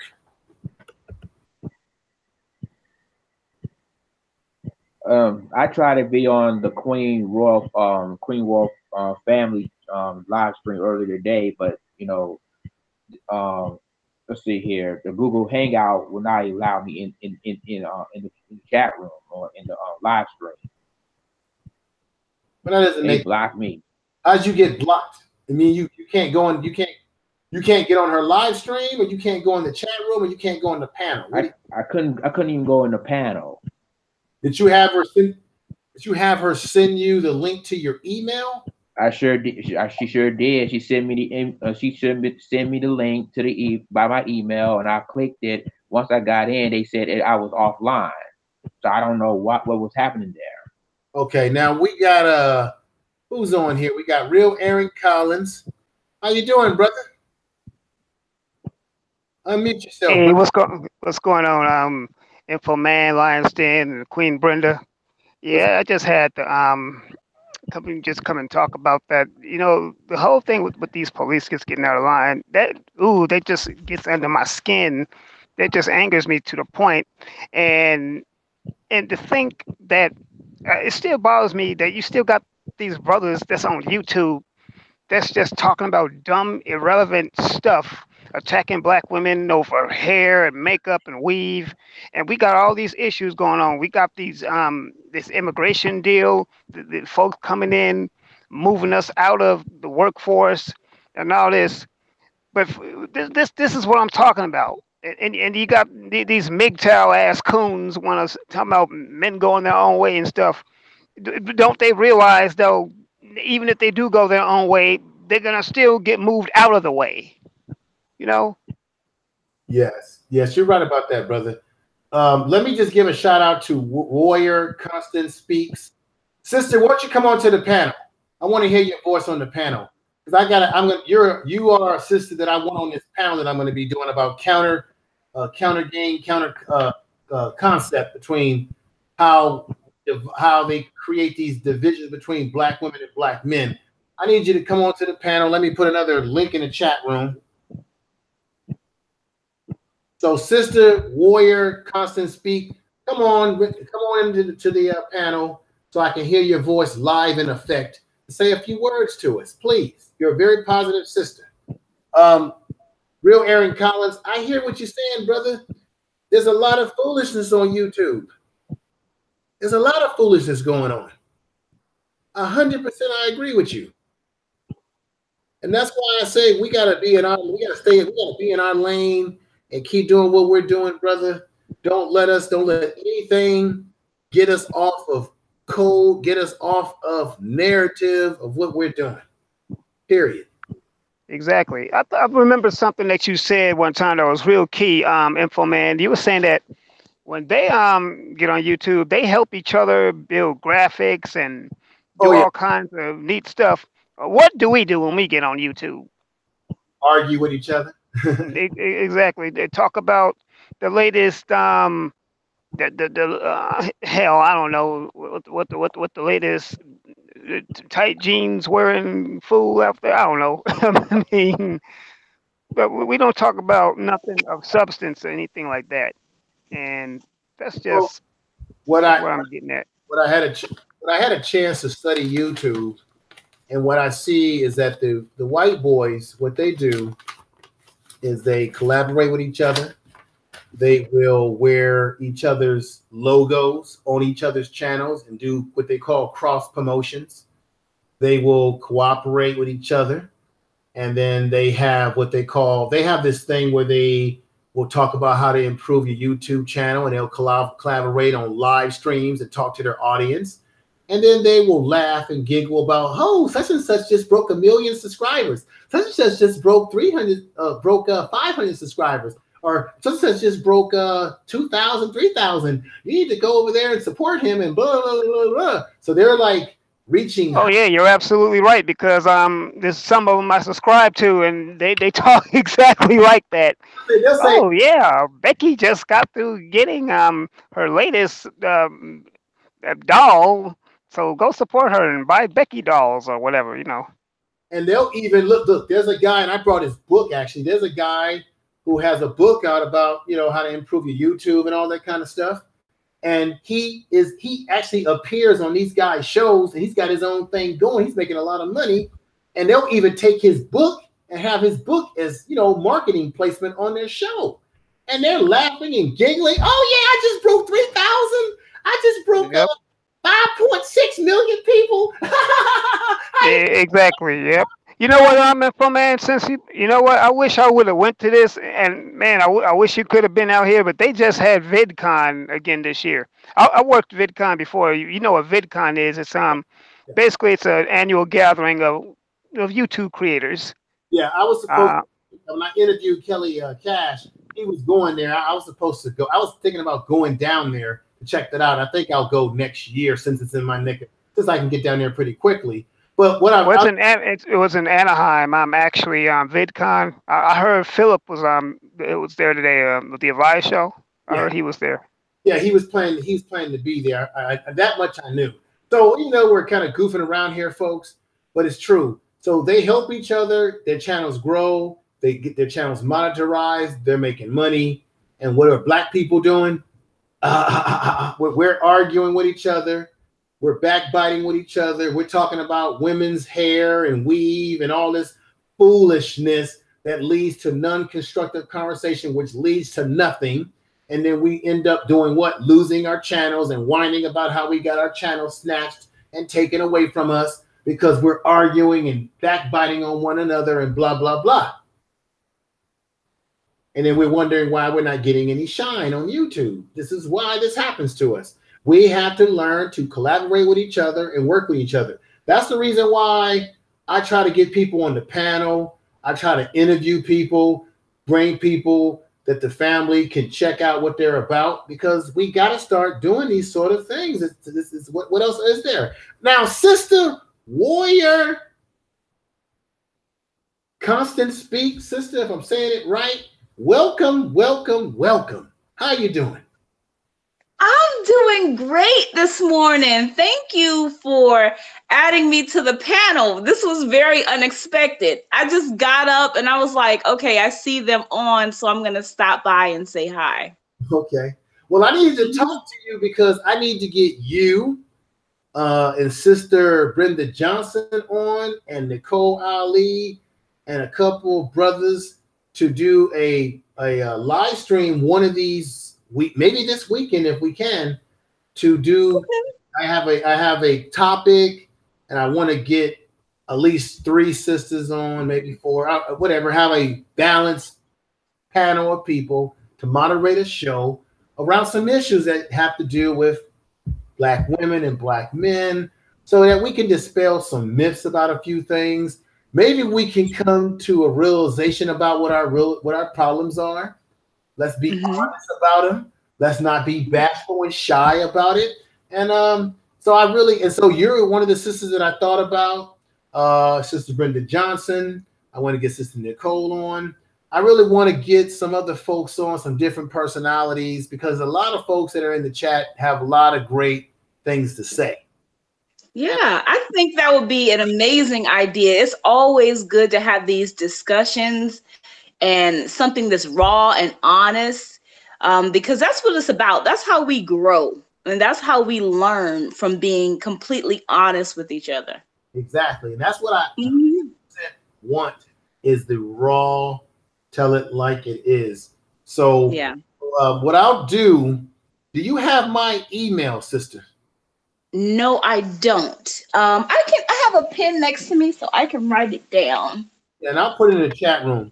Make sure anybody in the chat room, you can take the email down. You can send me private messages if you want to talk about anything. I know Brenda has my email because she sends me stuff. That way I can get you embedded in my contact system of my Google contacts. So I can get you linked into the program, you know, privately.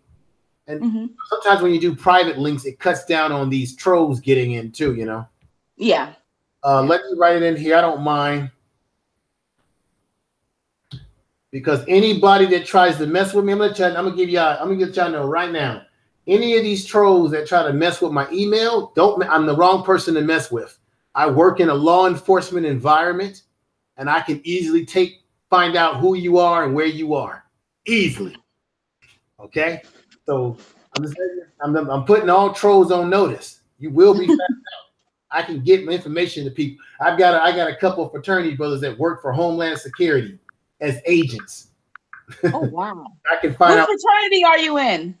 Alpha Phi Alpha. Oh, you're my frat brother. Okay, you must be an AK. Okay. Yes, I'm Nu Gamma chapter. Okay, well, what a small world it is. Okay, wonderful. Yeah. I'm part of the fraternity, Brother Phi Brother. Oh, come on, Aaron Collins, brother. You're a brother. Yeah, I've been in about 28 years now. Almost 28 years. 28. Long time. Oh wow. I go kind of back a little bit, but it's wonderful to hear your voice though live in you know, stereo, you know. Yeah. It's good to be a part of the panel too.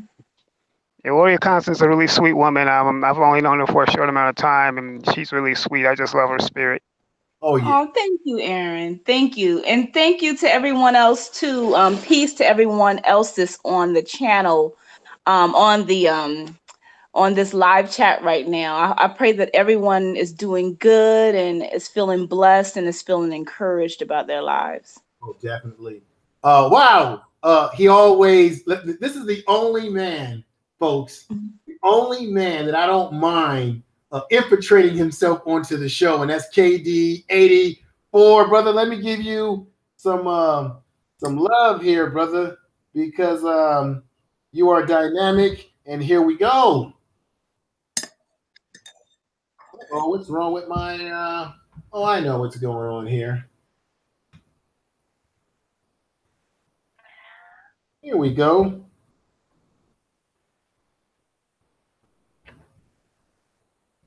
Oh, I know what happened. I got to give you a clap, brother.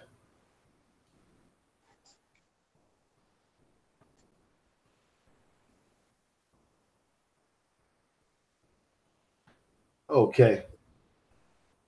Can everybody hear me? Having some technical difficulties right now. Yes. I hear you. Yeah, I can hear you.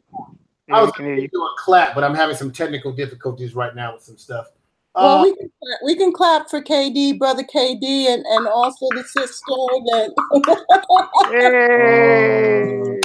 Thank you, family. Thank you, family. How y'all doing tonight? KD80 Fizzy in the house. Yeah. Please. How y'all doing tonight? We doing the do, man. We doing it. We was holding the spot, waiting for you, man. You know my tag team partner, right, KD? I know, AC, man. It's just you know. But yeah, you know, as far as the topic of, you know, immigration and everything, we all know this corporation is always sold out for cheap labor. I mean, it's working for, you know, the idiot in the White House now. He's always used, you know, illegal immigrants to get to where his financial status is and everything. So as far as him being in quote unquote favor of illegal immigration is really no surprise to me. He's a corporate dude. I mean, what y'all expect? Exactly, KD. I totally agree with you, brother. Thank you for coming on board, brother. You must have just got in the chat not too long ago. I don't know. Were you able to hear the beginning of the program tonight? Yeah. I was here in the beginning, you know, and I was making statements, you know, in the beginning of it, you know. Oh yeah, you know what? I'm tripping. You were, because I like your new avatar you got going there, man. You must have changed it up now. Yeah, I got it from this the little boy from Baby's Kids. You know, whoever saw that, you know, that's the little boy. You know. Okay. Oh, I know what was wrong. Let me give you that clap, brother.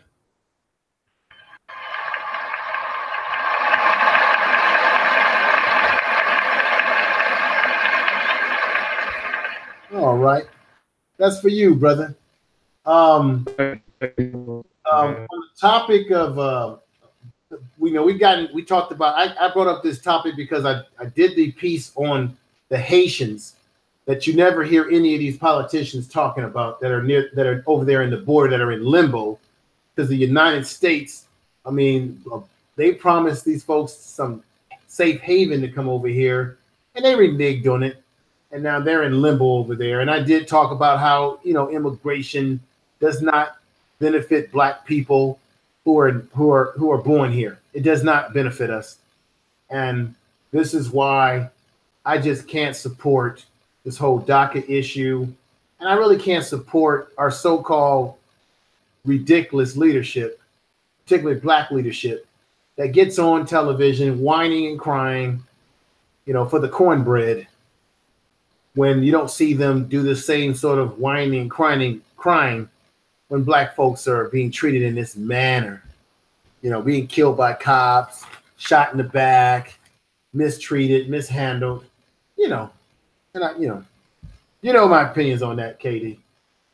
Not to be on a crazy wing or nothing, but I personally believe that all of them signed a secret oath to never help us in the first place. I really believe there's some secret oath agreement being signed to not help us, you know. I mean, because think about it. I mean, we got all these serious issues going on, and they never once cape for us. I've never seen in my entire history seen them ever cape for us, but yet this fool Elijah Cummings caping for a bunch of tacos at Taco Bell, you know, this fake crime and outrage and crap. Code, Katie. Speaking code, brother. Taco. Speaking code. Katie, I know what you're trying to say, brother.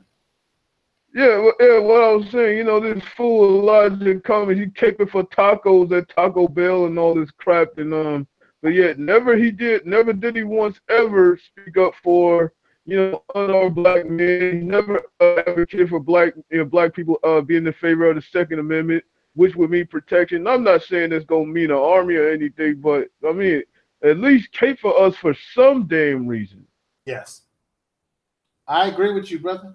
I mean, but they don't. But see, we really haven't. I've said this before.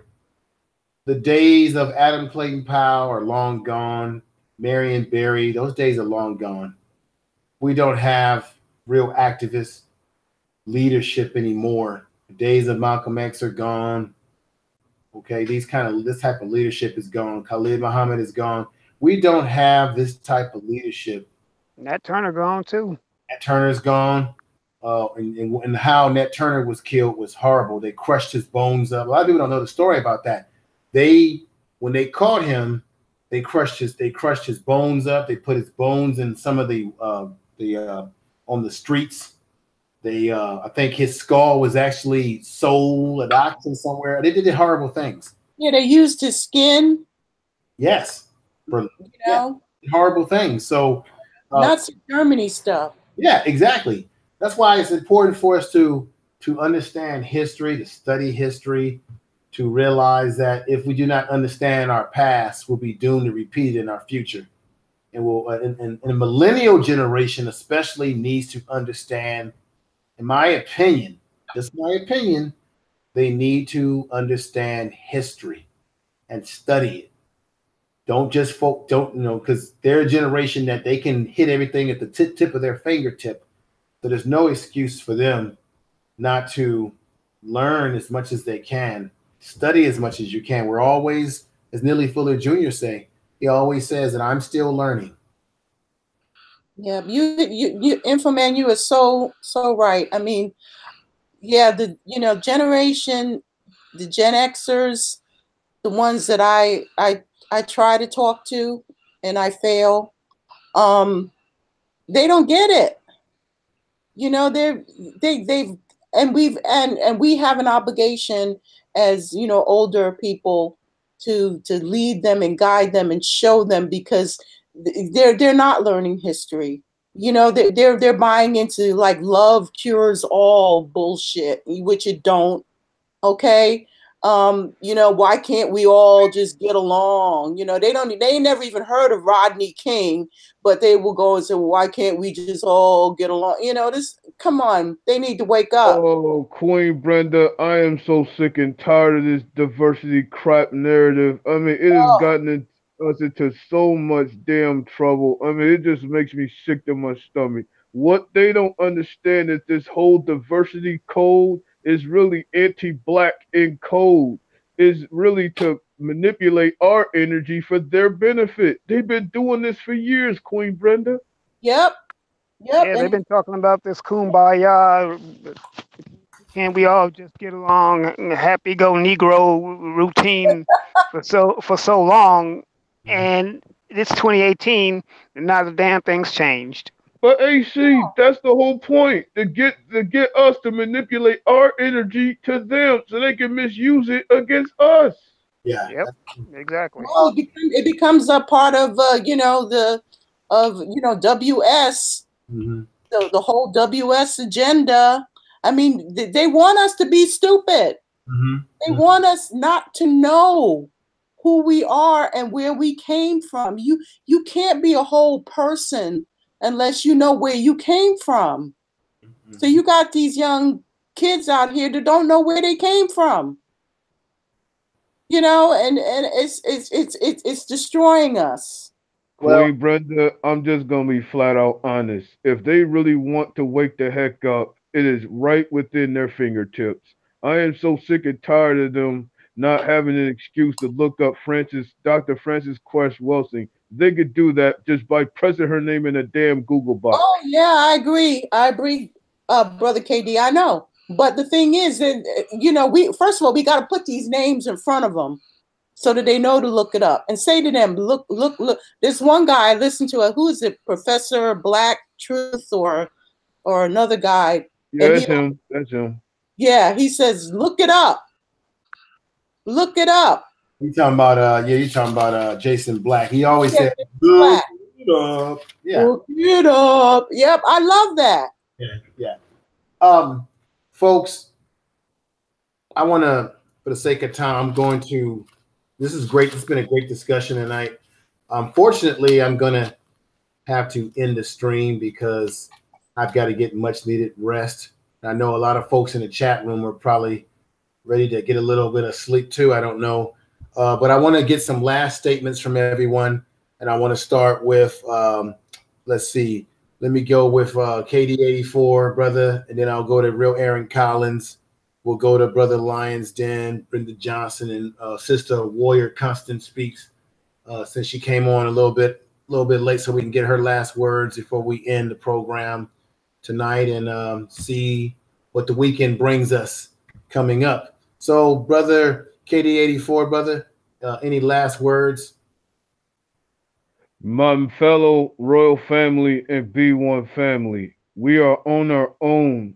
Even Dr. Clark said we have no friends. We are on our own. We're going to have to do things on our own. All these outside entities, we're just going to have to let them go. Our melanin is power.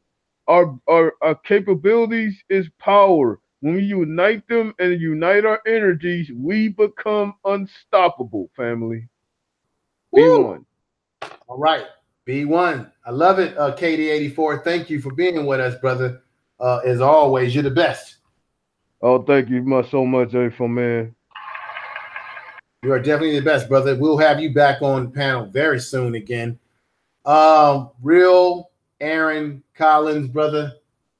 Give it to us. Yes, sir. You know, I always love coming on these panels and just sharing my knowledge with people. I know a lot of times that I trip over my own words, but I just love doing this. I love doing this, and you know, it's important. Like KD84 just said, we really don't have any allies out here, so we need to code up and link up and embrace each other real quick, real soon. Because like you just said, Info Man, what we don't learn, you're bound to repeat it. Yeah. And that's real talk. We'll keep And also, when the chat is over, I wanted to bounce something off you to see what you think.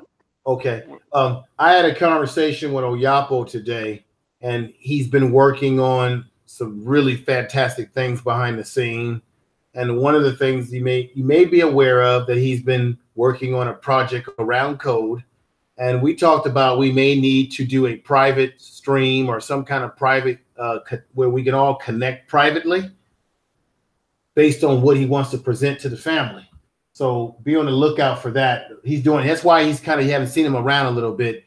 He's been doing stuff behind the scenes that he's working on. So Brother Oyapo, if you're listening to this now, or you're listening to this wherever you are, morning, day, night, I want to thank you for all your support and talking to me, we have great conversations privately, and I hope you're well, brother.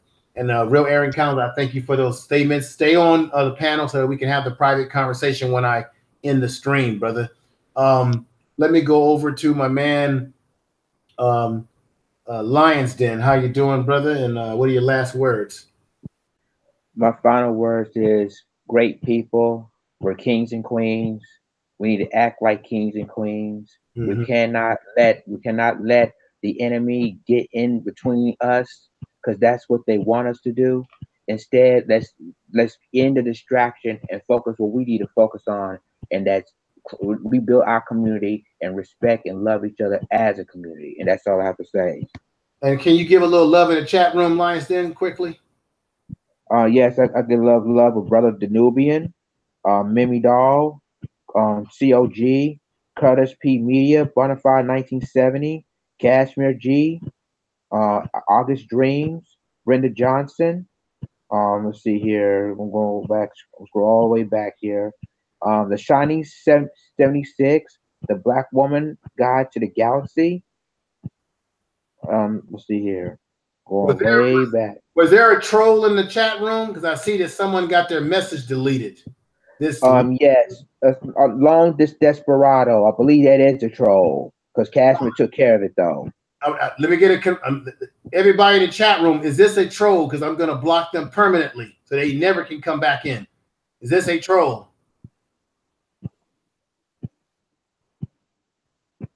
What they saying, Lions Den? Because I can't scroll down right now. I'm looking at this. Okay. They haven't said anything yet. They didn't say nothing yet. Is this Lone Desperado a troll? Cashmere is the one that deleted the message. Or is this a troll? Okay. I believe Lone Desperado is a troll. I think that name does sound familiar. Okay, I'm about to get rid of them. Okay, yes. Cashmere said yes, he was on that BS. So yes, he is a troll. Okay, he's going to be blocked forever and reported upon.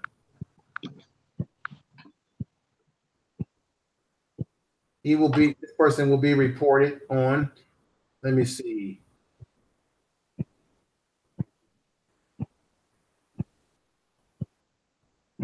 I already blocked this person. How the hell they get in my chat room? See, this is the kind of crap that YouTube plays.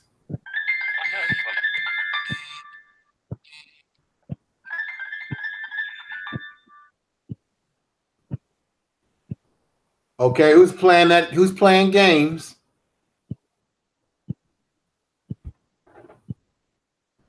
Where did that piano stuff music come from? Hold on a second. Okay. I need to mute. I'm sorry. Okay. Brenda Johnson must have had a phone call or something. I thought it was info. Hello. Started. Yeah, am I speaking with Brenda? Yes, you are. Let me mute Brenda because we can hear her conversation. I'm okay. I had to mute you, Brenda, because I know you're talking on the phone. I'll unmute you, sister, so I can come back to you.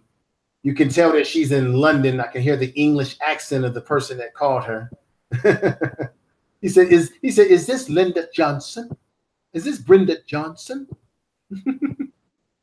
Okay, unblock. Okay, I already got this person blocked. How the hell they get in my chat room?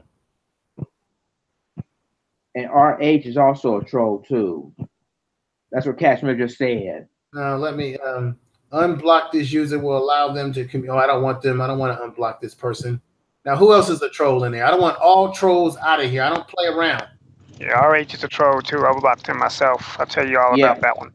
Yeah, RH is a troll because that's what Cashman just said. Okay, well, let me find. I need them blocked out of my chat. I need them blocked. Period. Whoever the moderator's in there, if that person is a troll, do your thing. Block them where they can never come back. Do a full block on them. But I need to find their avatar in here so I can make sure they doubly out of here. You said HR? It's RH.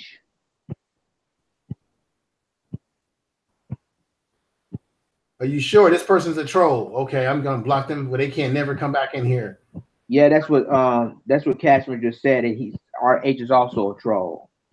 All right, and I know what I need to do. I need to. Now I'm gonna go to their channel and make sure I doubly block. See, I don't play around like this. I don't have time for this foolishness.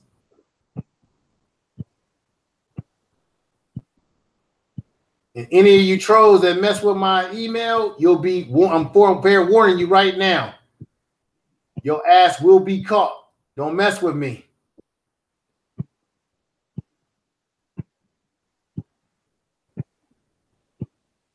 So I submitted the official block on that person. Report the harassment. It's kind of crazy that we have to do this kind of stuff, you know? We mind our own damn business. Not bothering nobody. And these people got to come on here and play their game. You know what I mean?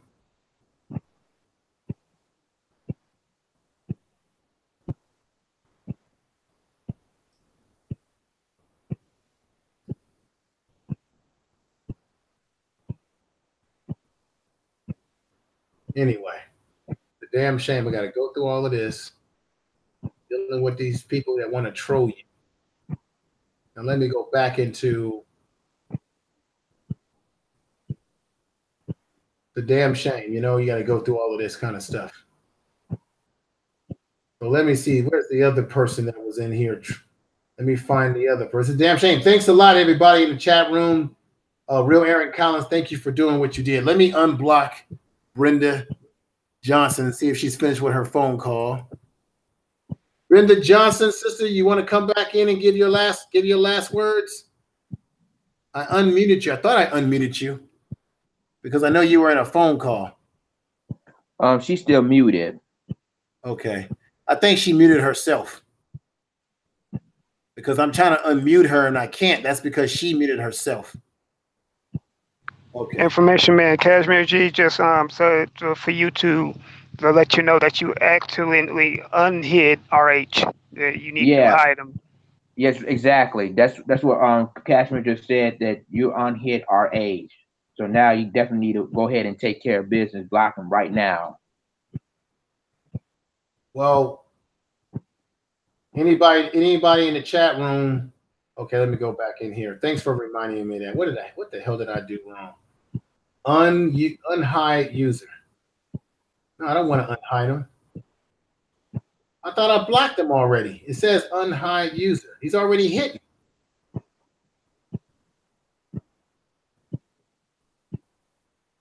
Go to his channel. I've already blocked him on his channel, so he can't come in anymore. At least that's the way it's supposed to. Let me see something.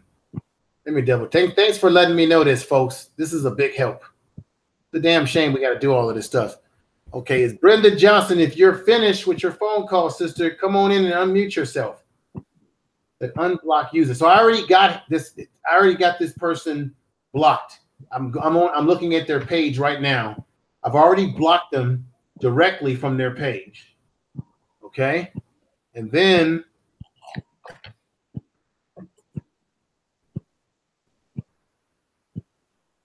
when I click here and I look down, it says unhide user on. Oh, I don't want to unhide this person.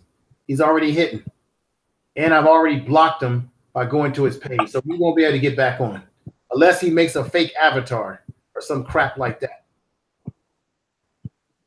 It's a damn shame. These people come in here and do this kind of stuff. Anyway, it is what it is.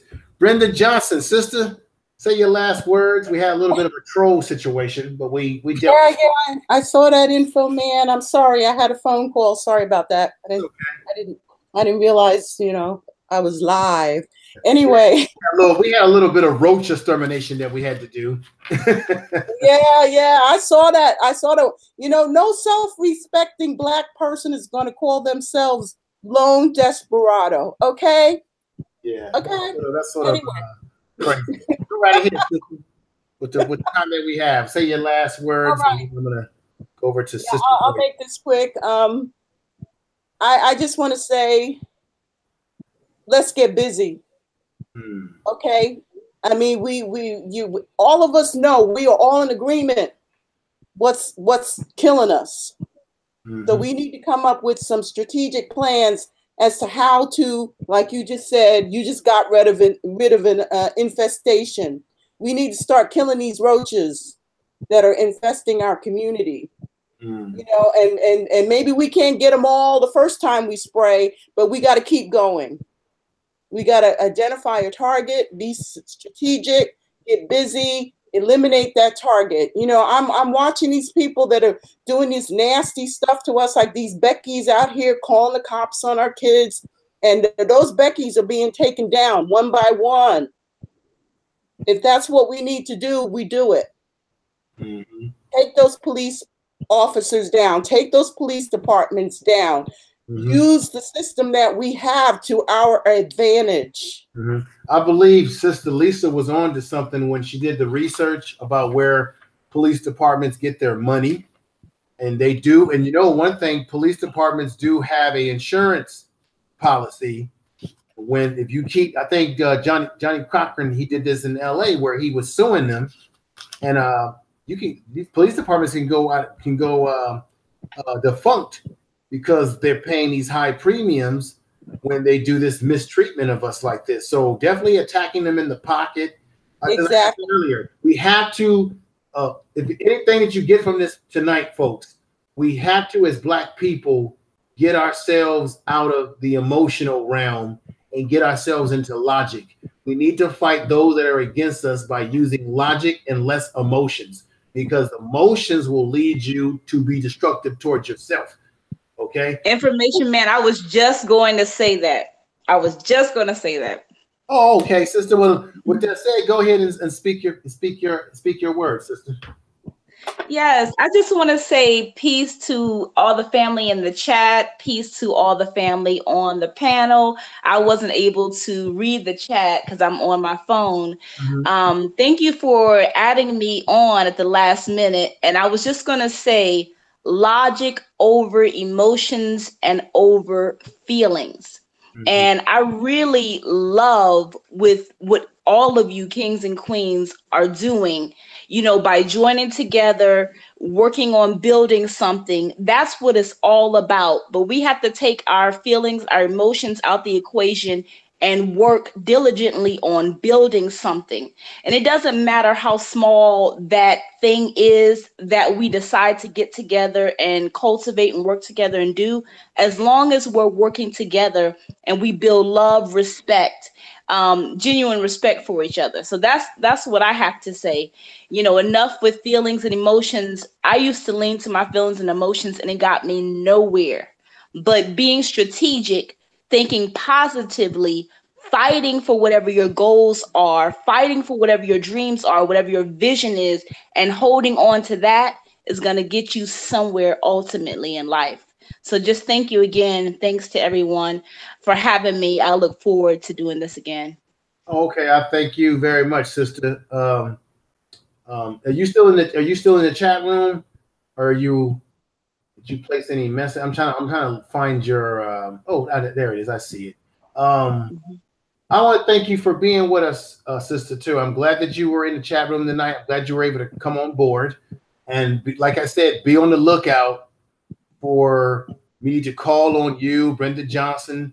I think Nicole Ali, to get your sisters on the panel and get some brothers on the panel, such as we have here, to get into some other discussions. And now, where I don't want the discussion to be the typical just Black male and female powwow. I want us to get down to the core You understand what I'm saying? I want Yeah. what I'm going to do different with this is I want it to the core, the raw core. And that may be, you saw how emotional things got when I did the live stream with Brother Youssef of Black Junction TV. This may require, it may require us shedding some tears. That was a powerful live stream, by the way. I was loving every minute of it. Yeah. That was a powerful live stream. Thank you very much, sister. Thank everybody that made it possible. But I think that this, what I want us to get into, we need to bring it to the heart, and it may cause us. You know, that I know I know I said we shouldn't get emotional, but I'm saying when we're talking about, we still need to use logic. But yes, the conversation that we need to have as Black women and men.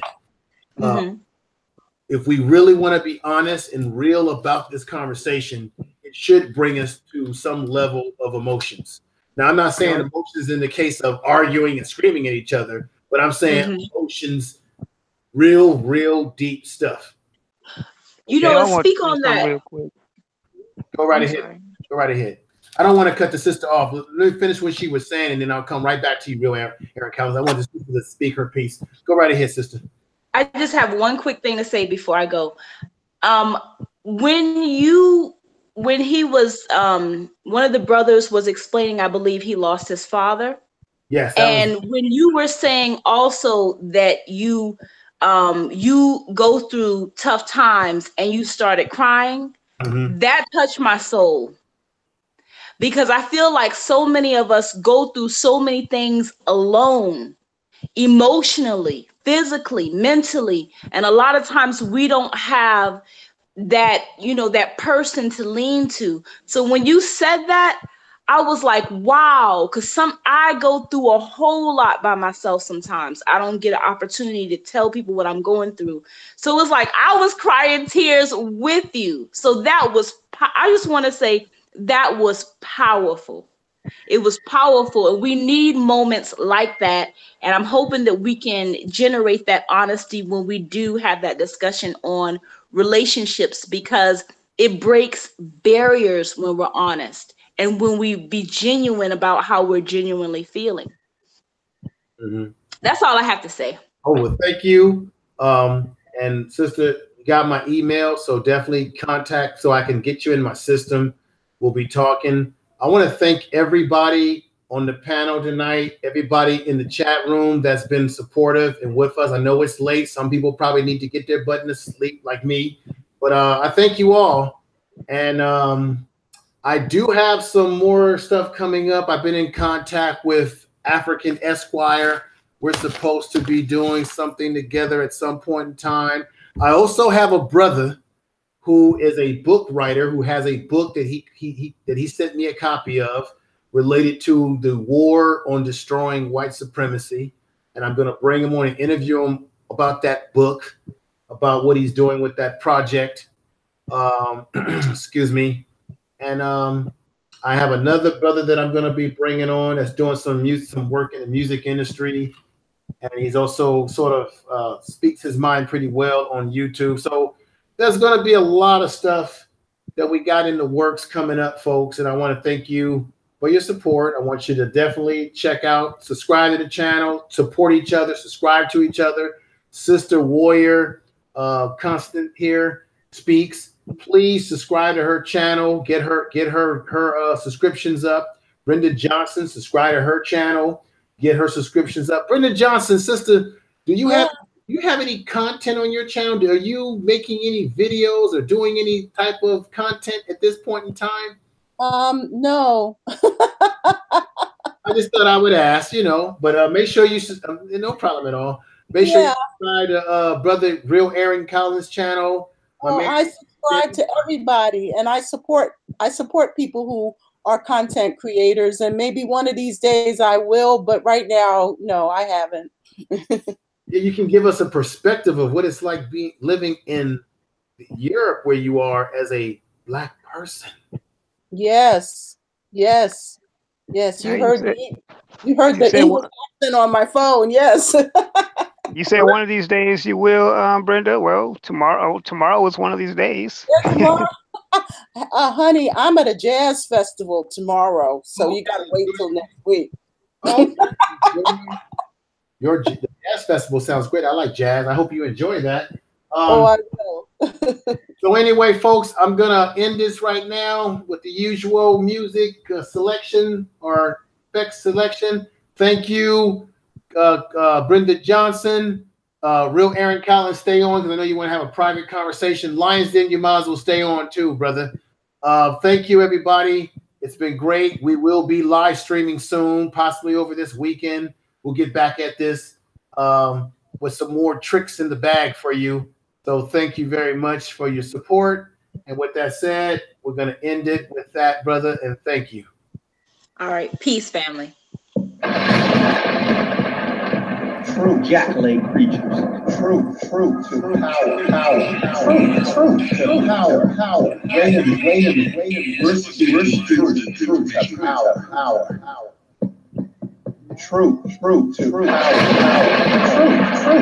power. Power. Wait a minute.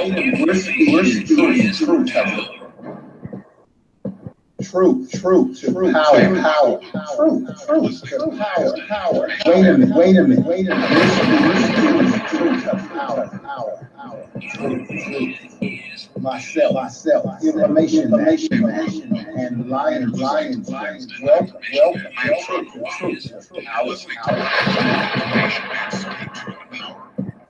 Information is power.